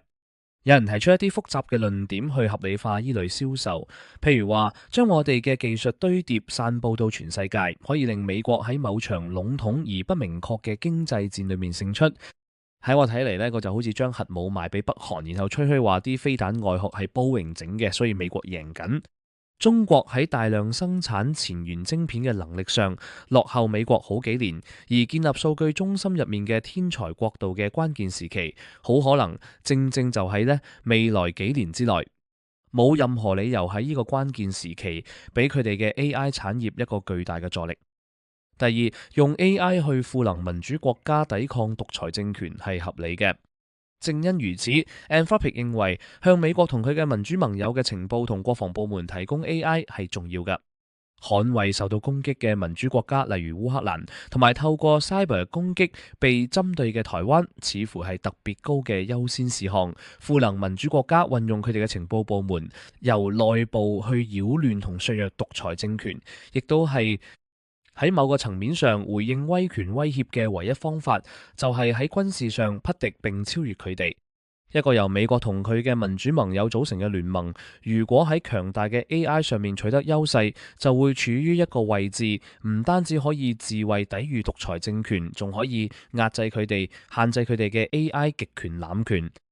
第三，我哋需要對民主國家內部嘅 AI 濫權劃下一條硬界線。我哋必須對政府可以用 AI 做啲乜設下限制，令佢哋唔可以奪權或者壓迫自己嘅人民。我諗到嘅表述方式係，我哋應該以一切方式將 AI 用於國防，但令我哋變得更似我哋嘅威權對手嗰啲方式除外。條界線應該劃喺邊呢？喺一節開頭嗰張清單裏面有兩項，將 AI 用於國內大規模監控同大規模宣傳，喺我睇嚟係鮮明嘅紅線，係完全不正當嘅。有人可能會話，起碼喺美國冇必要做任何嘢，因為國內大規模監控喺第4修正案下已經違法。但 AI 嘅迅速進步可能會製造出一啲我哋現有法律框架並唔擅長處理嘅情況。譬如美國政府大規模錄取所有公開對話，例如人哋喺街角講嘅嘢，好可能並唔違憲，而以前要篩查咁大量嘅資訊好困難。但有咗 AI， 呢啲全部都可以被轉錄、詮釋同交叉比對，砌出一幅關於眾多甚至大多數國民嘅態度同忠誠嘅圖像。我會支持以公民自由為重嘅立法，甚至可能係一條憲法修正案，對 AI 驅動嘅濫權施加更強嘅防護欄。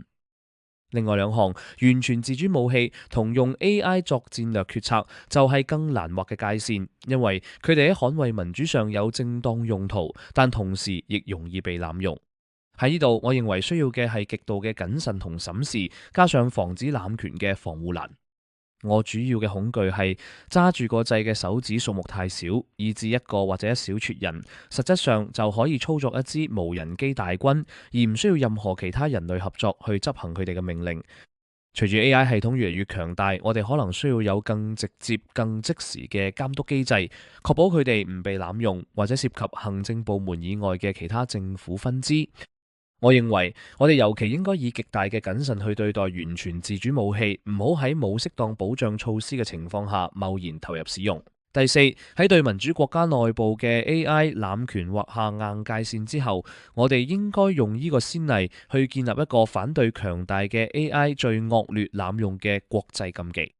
我承認目前嘅政治風向已經轉為反對國際合作同國際規範，但呢個正正係一個我哋極之需要佢哋嘅情況。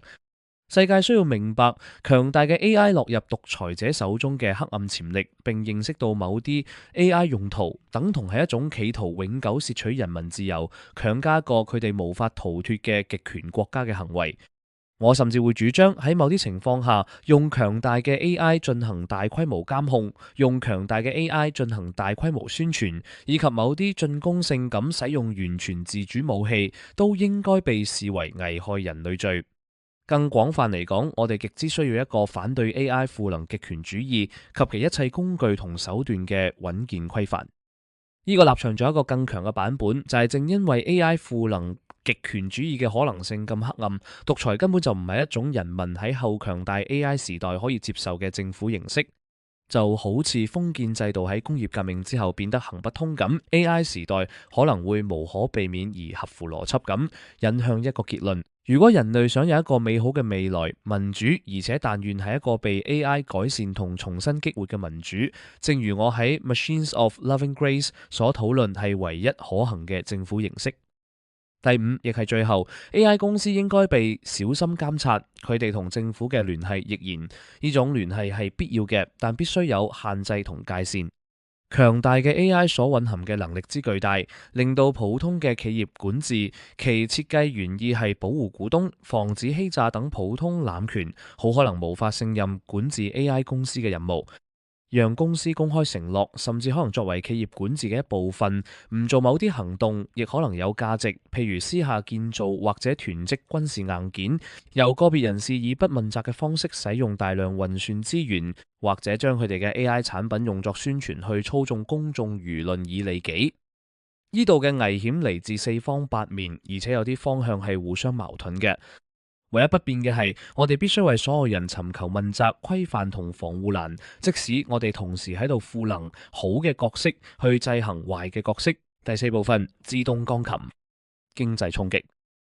頭三部分基本上都係講強大嘅 AI 帶嚟嘅安全風險，嚟自 AI 本身嘅風險，嚟自個人同細組織濫用嘅風險，以及嚟自國家同大組織濫用嘅風險。如果我哋將安全風險撇開，或者假設佢哋已經解決，下一個問題就係經濟。呢股巨量嘅人力資本注入經濟會帶嚟乜嘢效果？好明顯，最顯而易見嘅效果就係大幅推高經濟增長。科學研究、生物醫學創新、製造業、供應鏈、金融系統效率同好多其他方面嘅進步速度，幾乎肯定會帶嚟快好多嘅經濟增長率。喺 Machines of Loving Grace 入面，我提出每年10%到20%嘅持續 GDP 增長率係有可能嘅，但好明顯呢個係一把雙刃劍。喺咁嘅世界裏面，大多數現有人類嘅經濟前景會係點？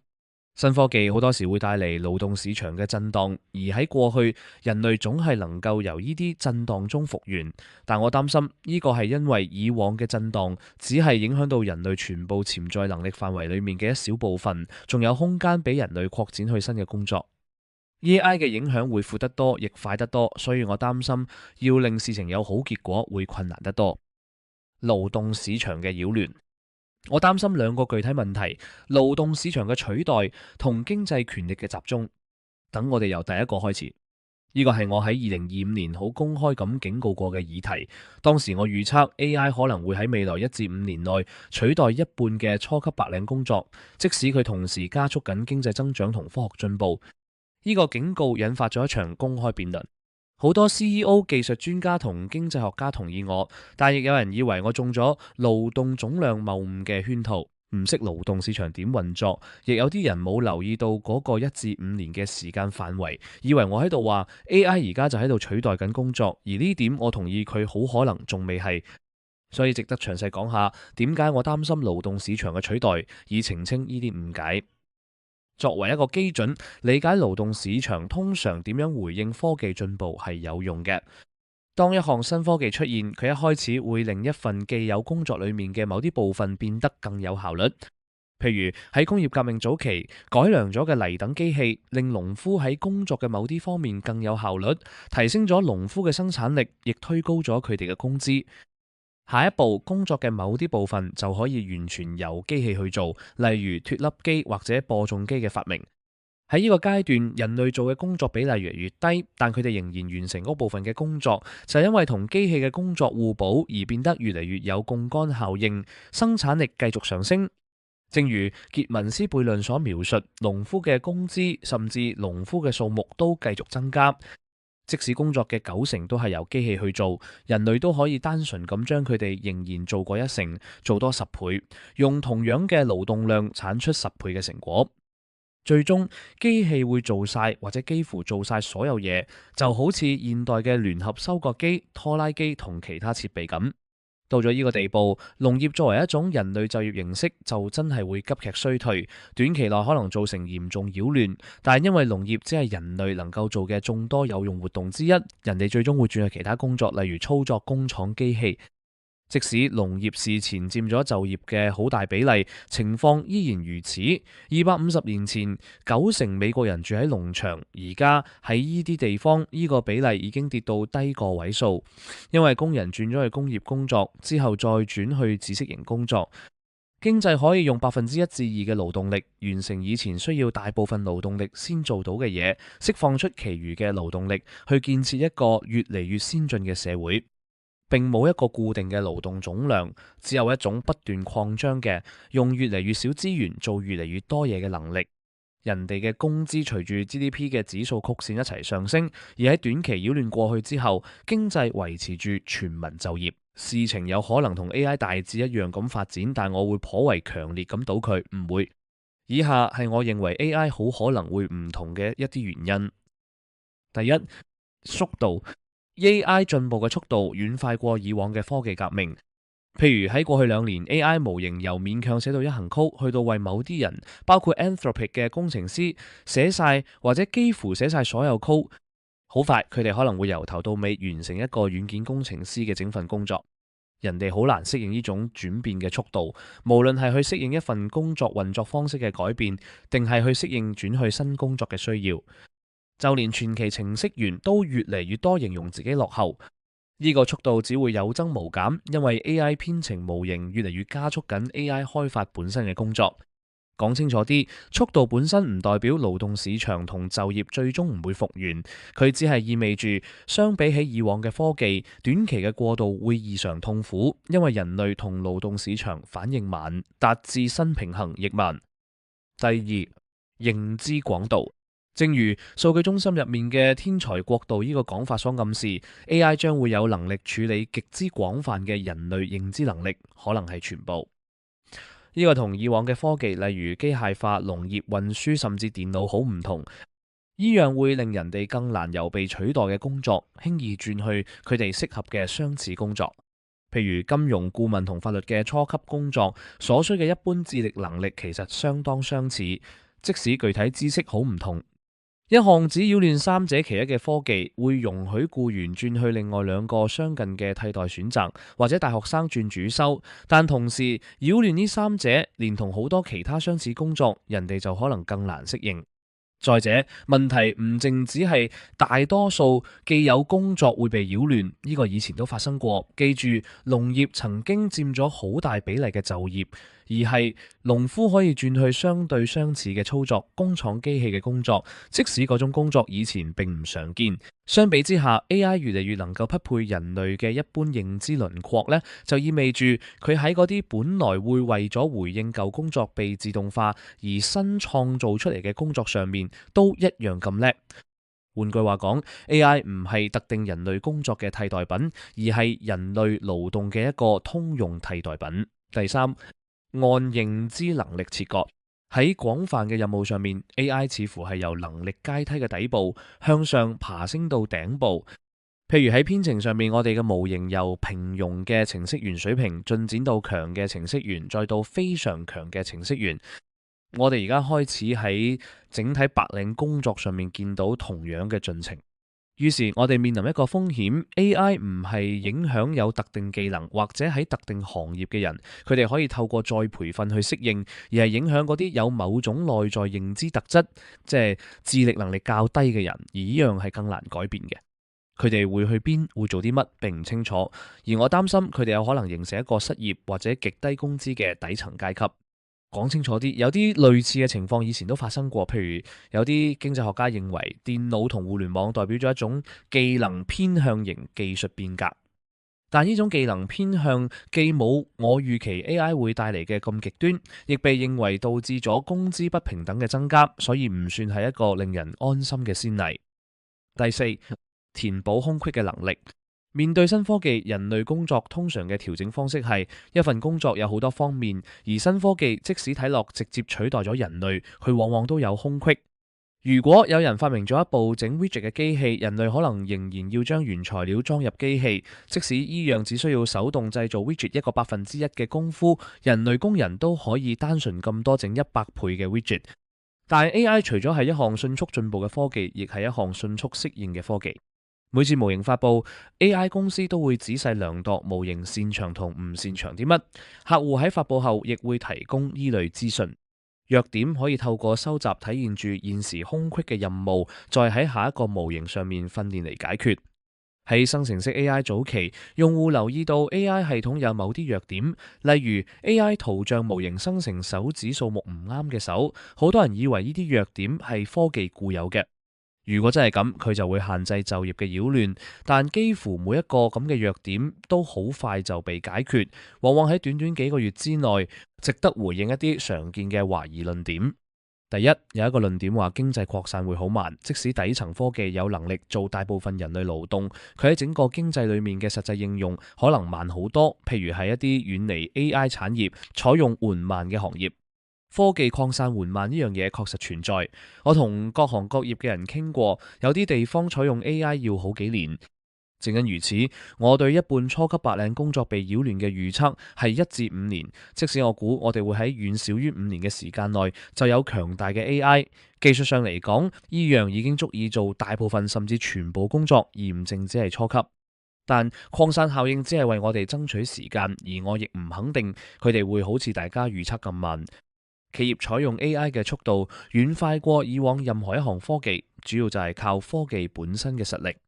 而且，即使傳統企業採用新科技緩慢，初創公司都會湧現，充當黏合劑，令採用變得更易。如果連呢樣都唔得，初創公司可能會直接顛覆現有企業。依樣可能會帶嚟一個世界，與其話係特定工作被擾亂，不如話係大型企業整體被顛覆，並被勞動密集度低好多嘅初創公司取代。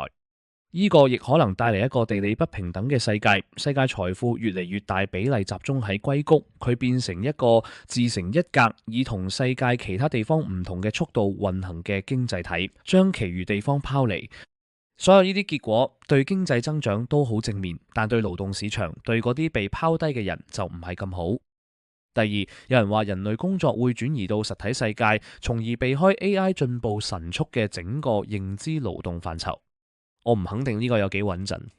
好多體力勞動已經由機器去做，例如製造業，或者好快就會例如駕駛。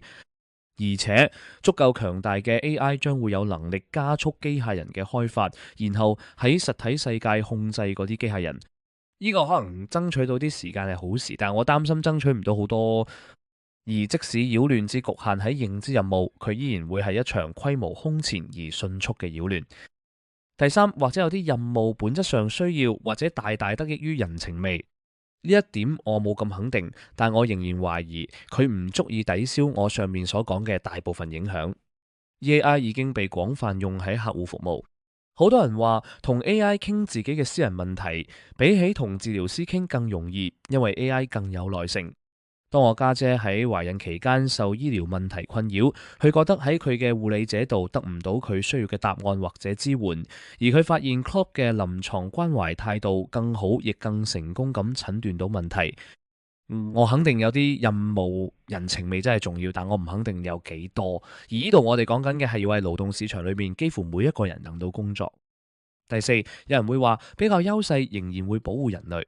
根據比較優勢法則，即使 AI 喺所有嘢上面都叻過人類，人類同 AI 之間技能輪廓上嘅任何相對差異，都會構成兩者之間貿易同分工嘅基礎。問題係，如果 AI 嘅生產力真係人類嘅幾千倍，呢個邏輯就開始失效。就算極微小嘅交易成本，都可能令 AI 唔值得同人類交易，而人類嘅工資可能會非常之低，即使佢哋技術上仍然有啲嘢可以提供。以上所有因素都有可能被解決，即係話勞動市場有足夠韌性去適應即使係咁巨大嘅擾亂。但即使佢最終適應到，上面嘅因素都顯示短期嘅震盪將會係空前咁大。防禦呢個問題我哋可以點做？我有幾個建議，有啲 Anthropic 已經喺度做。第一樣，單純就係即時取得關於就業取代正在發生乜嘢嘅準確數據。當一個經濟變化發生得好快，好難取得關於實況嘅可靠數據，而冇可靠數據就好難設計有效嘅政策。譬如政府數據目前缺乏關於各公司同行業 AI 採用情況嘅細緻而高頻嘅數據。過去一年 Anthropic 一直營運並公開發布一個 Economic Index， 佢幾乎即時咁顯示我哋模型嘅使用情況，按行業、任務、地點，甚至任務係被自動化定係協作進行等等去細分。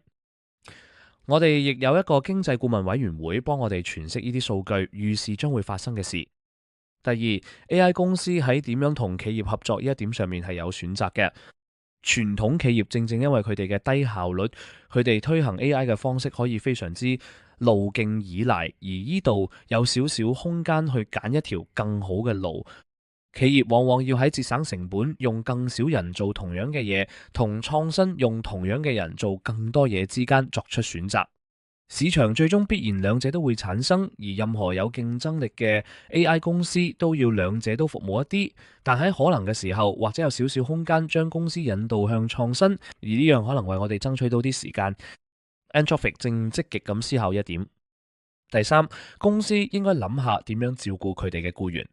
短期內喺公司內部創意咁重新調配僱員，可能係一個有前景嘅方法，去避免裁員嘅需要。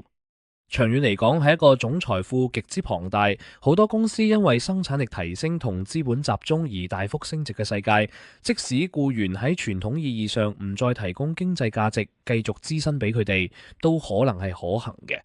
Anthropic 目前正考慮一系列針對我哋自己僱員嘅可能路徑，並會喺不久將來分享。第四，有錢人有義務幫手解決呢個問題。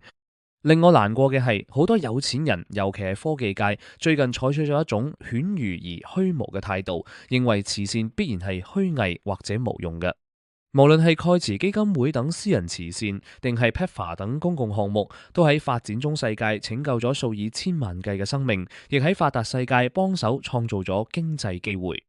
Anthropic 所有聯合創辦人都已經承諾捐出我哋80%嘅財富，而 Anthropic 嘅員工亦個別承諾捐出以現價計值數十億嘅公司股份，公司亦承諾會作出對等捐獻。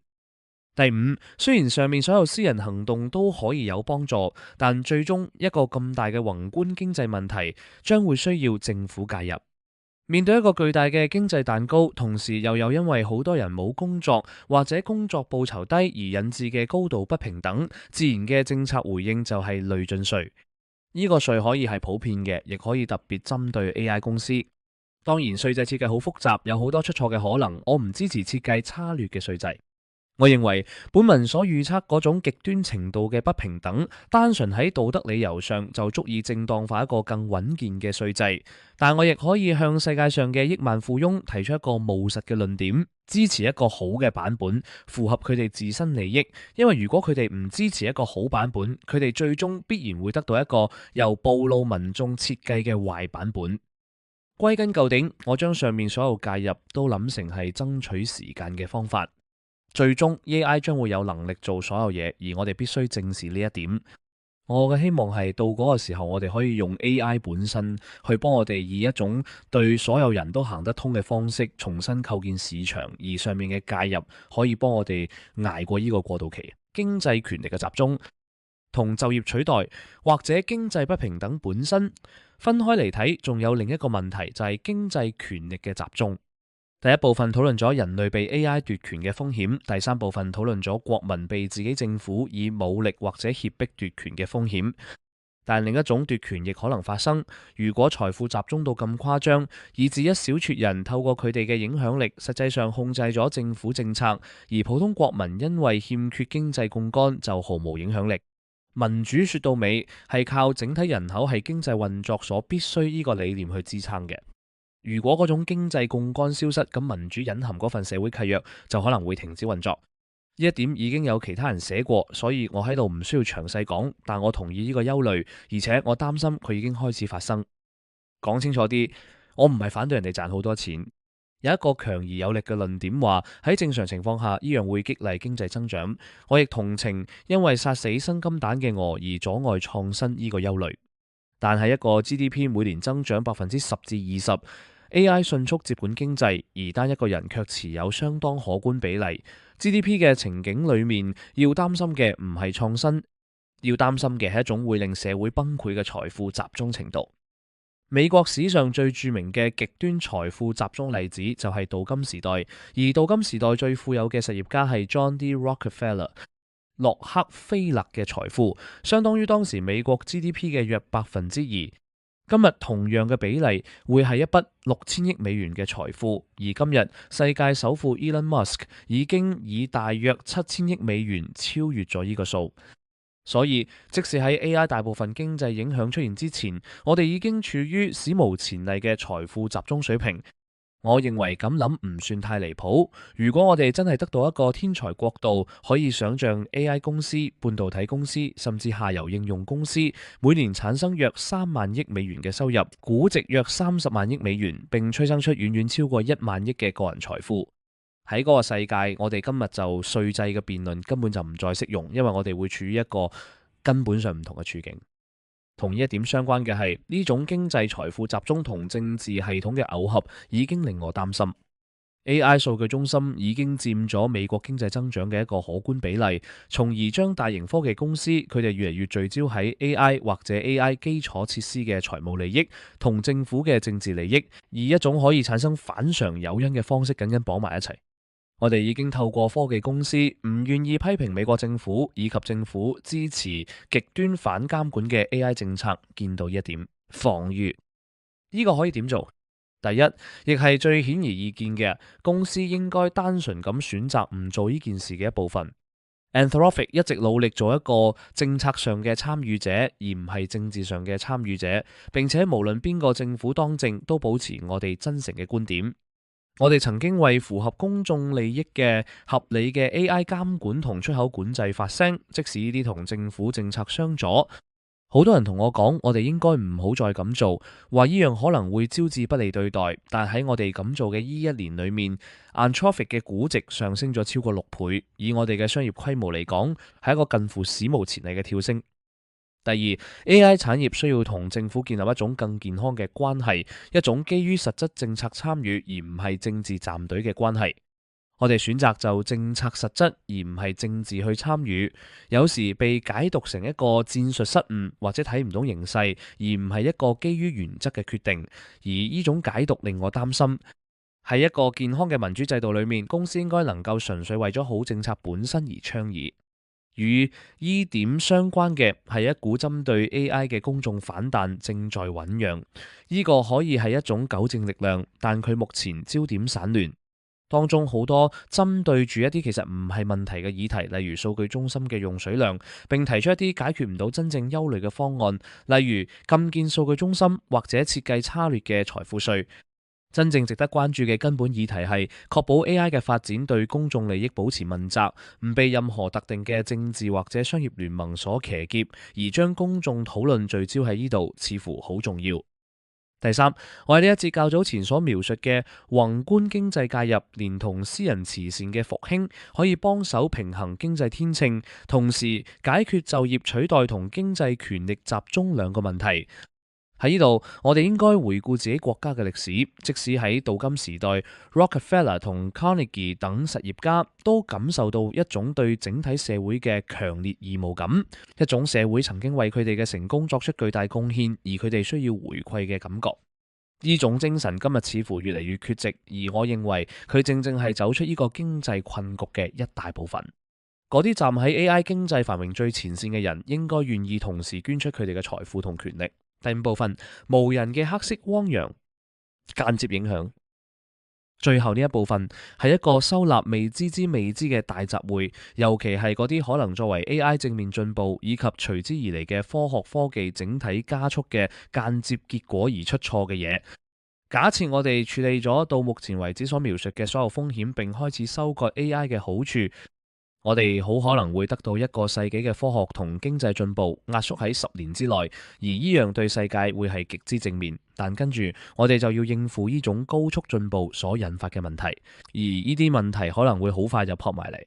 我哋亦可能遇到一啲作為 AI 進步間接後果而難以事先預料嘅其他風險。由於未知之未知嘅本質，要列一張詳盡清單係冇可能嘅，但我會列出3個可能嘅憂慮，作為我哋應該留意乜嘢嘅例子。第一，生物學嘅迅速進步。如果我哋真係喺幾年內得到一個世紀嘅醫學進步，我哋有可能會大幅延長人類壽命，亦有機會獲得一啲激進嘅能力，例如提升人類智能，或者激進咁改造人類生物特性。呢啲都會係可能性上面嘅巨大改變，而且發生得好快。如果負責任咁做，佢哋可以係正面嘅，呢個亦係我喺 Machines of Loving Grace 所描述嘅希望，但總係存在出大錯嘅風險。譬如，如果令人類變得更聰明嘅努力，同時亦令佢哋變得更唔穩定，或者更追求權力。仲有意識上傳或者傳腦仿真嘅問題，即係喺軟件裏面實例化嘅數碼人類心智，佢哋有朝一日或者可以幫人類超越自身嘅物理限制，但亦帶有一啲我覺得令人心碎不寧嘅風險。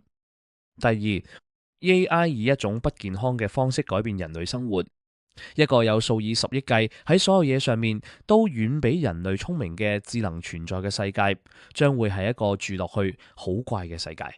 即使 AI 冇主動瞄準攻擊人類第一部分，亦冇被國家明確用嚟壓迫或者控制。第3部分喺去到一步之前，仍然有好多嘢可以透過正常嘅商業誘因同名義上雙方同意嘅交易而出錯。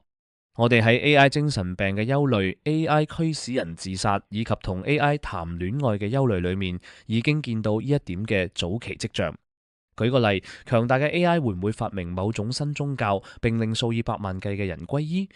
大多數人會唔會以某種方式上癮於同 AI 嘅互動？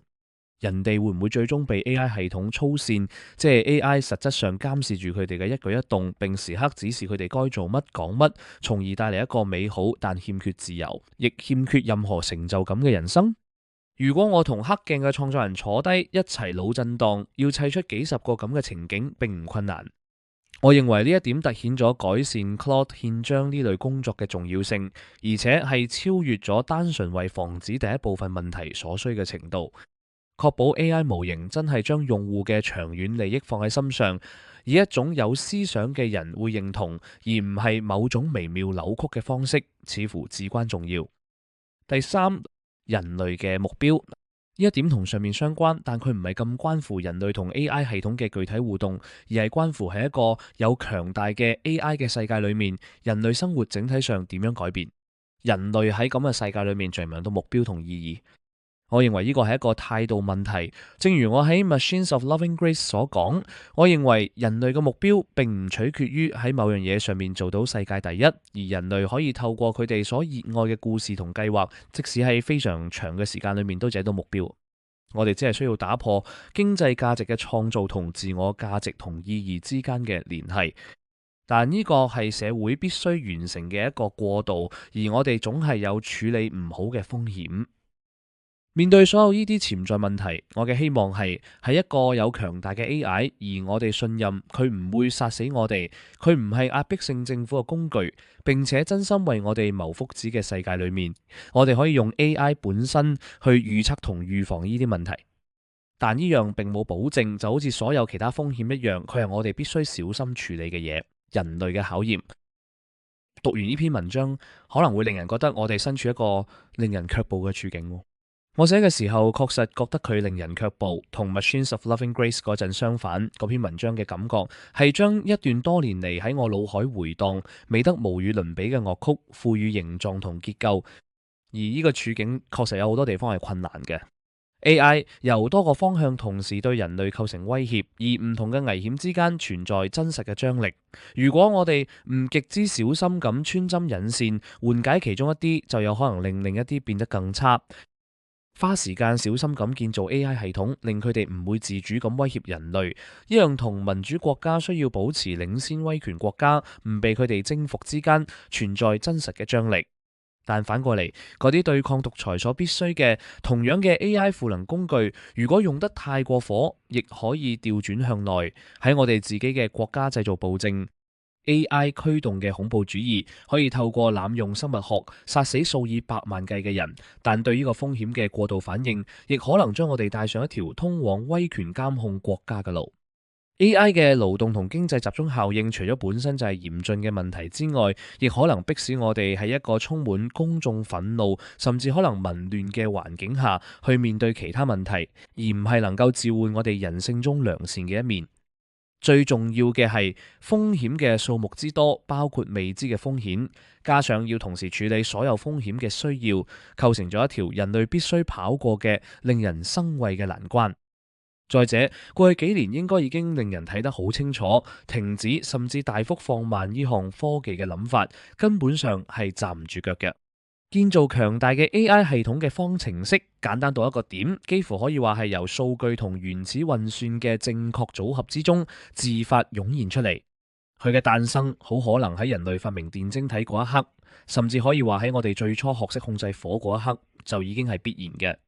如果一間公司唔去建造佢，其他公司都會以幾乎一樣嘅速度去做。如果民主國家嘅所有公司透過相互協議或者監管命令去停止或者放慢開發，咁威權國家就會單純咁繼續落去。考慮到呢項科技不可思議嘅經濟同軍事價值，加上缺乏任何有意義嘅執行機制，我睇唔到我哋有任何可能說服佢哋停手。我確實見到一條通往輕微放慢 AI 開發，而又同地緣政治嘅現實主義觀點兼容嘅路。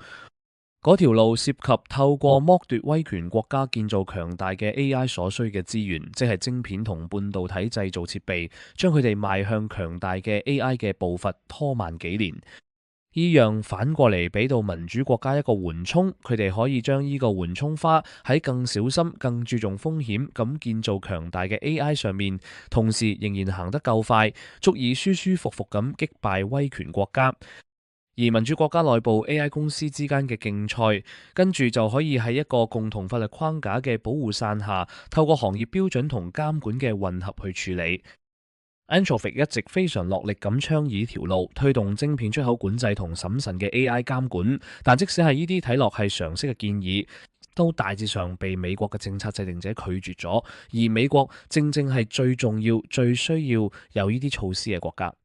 用 AI 可以賺嘅錢實在太多，每年動輒以萬億美元計，以致就連最簡單嘅措施都難以克服 AI 固有嘅政治經濟阻力。呢個就係個陷阱。AI 太過強大，係一個太過耀眼嘅獎品，以致人類文明極之難以對佢施加任何約束。我可以想象，正如 Sagan 喺 Contact 入面所做嘅咁，同一個故事喺成千上萬個世界上演。一個物種獲得意識，學識用工具，開始科技嘅指數式攀升，面對工業化同核武嘅危機。如果佢捱得過呢啲，就要面對最艱難，亦係最後嘅挑戰。當佢學識點樣將沙塑造成會思考嘅機器嗰一刻，我哋究竟會捱得過呢個考驗，繼而建造出 Machines of Loving Grace 所描述嗰個美麗嘅社會，定係屈服於奴役同毀滅，將取決於我哋作為一個物種嘅品格同決心，我哋嘅精神同靈魂。儘管障礙重重，我相信人類內裏有足夠嘅力量去通過呢個考驗。令我鼓舞同振奮嘅係嗰成千上萬位將事業奉獻俾幫助我哋理解同引導 AI 模型、塑造呢啲模型嘅品格同憲章嘅研究員。我認為呢啲努力而家有頗大機會可以喺仍然來得切、仍然有意義嘅時候開花結果。令我鼓舞嘅係，起碼有部分公司聲明佢哋願意付出可觀嘅商業代價，去阻止佢哋嘅模型助長生物恐怖主義嘅威脅。令我鼓舞嘅係有幾位勇敢嘅人抵抗住主流嘅政治風向，通過咗為 AI 系統種下第一批合理防護欄嘅早期種子嘅立法。令我鼓舞嘅係公眾明白 AI 大有風險，並希望呢啲風險得到處理。令我鼓舞嘅係全世界那股不屈不撓嘅自由精神，以及不論暴政喺何處出現，都要抵抗到底嘅決心。但如果我哋想成功，就需要加倍努力。第一步係讓嗰啲最接近呢項科技嘅人，單純咁講出人類所處處境嘅真相。呢樣我一直都嘗試去做，而喺呢篇文章我做得更加直接，更有緊迫感。下一步將會係說服世界上嘅思想家、政策制定者、公司同公民認清呢個議題嘅迫切性同凌駕一切嘅重要性，認清相比起每日霸佔住新聞嘅成千上萬個其他議題，呢個議題值得我哋投入思考同政治資本。跟住將會係一個需要勇氣嘅時刻，需要足夠多嘅人逆住主流潮流，堅守原則，即使要面對自身經濟利益同人身安全受威脅。擺喺我哋面前嘅歲月將會難到不可思議，要求我哋付出多過我哋自以為能夠付出嘅。但喺我做研究員、領袖同公民嘅日子裏面，我見過足夠多嘅勇氣同高尚，令我相信我哋可以勝出。相信當被置於最黑暗嘅處境，人類總有辦法，仿佛喺最後一刻凝聚起勝出所需嘅力量同智慧。我哋冇時間可以浪費。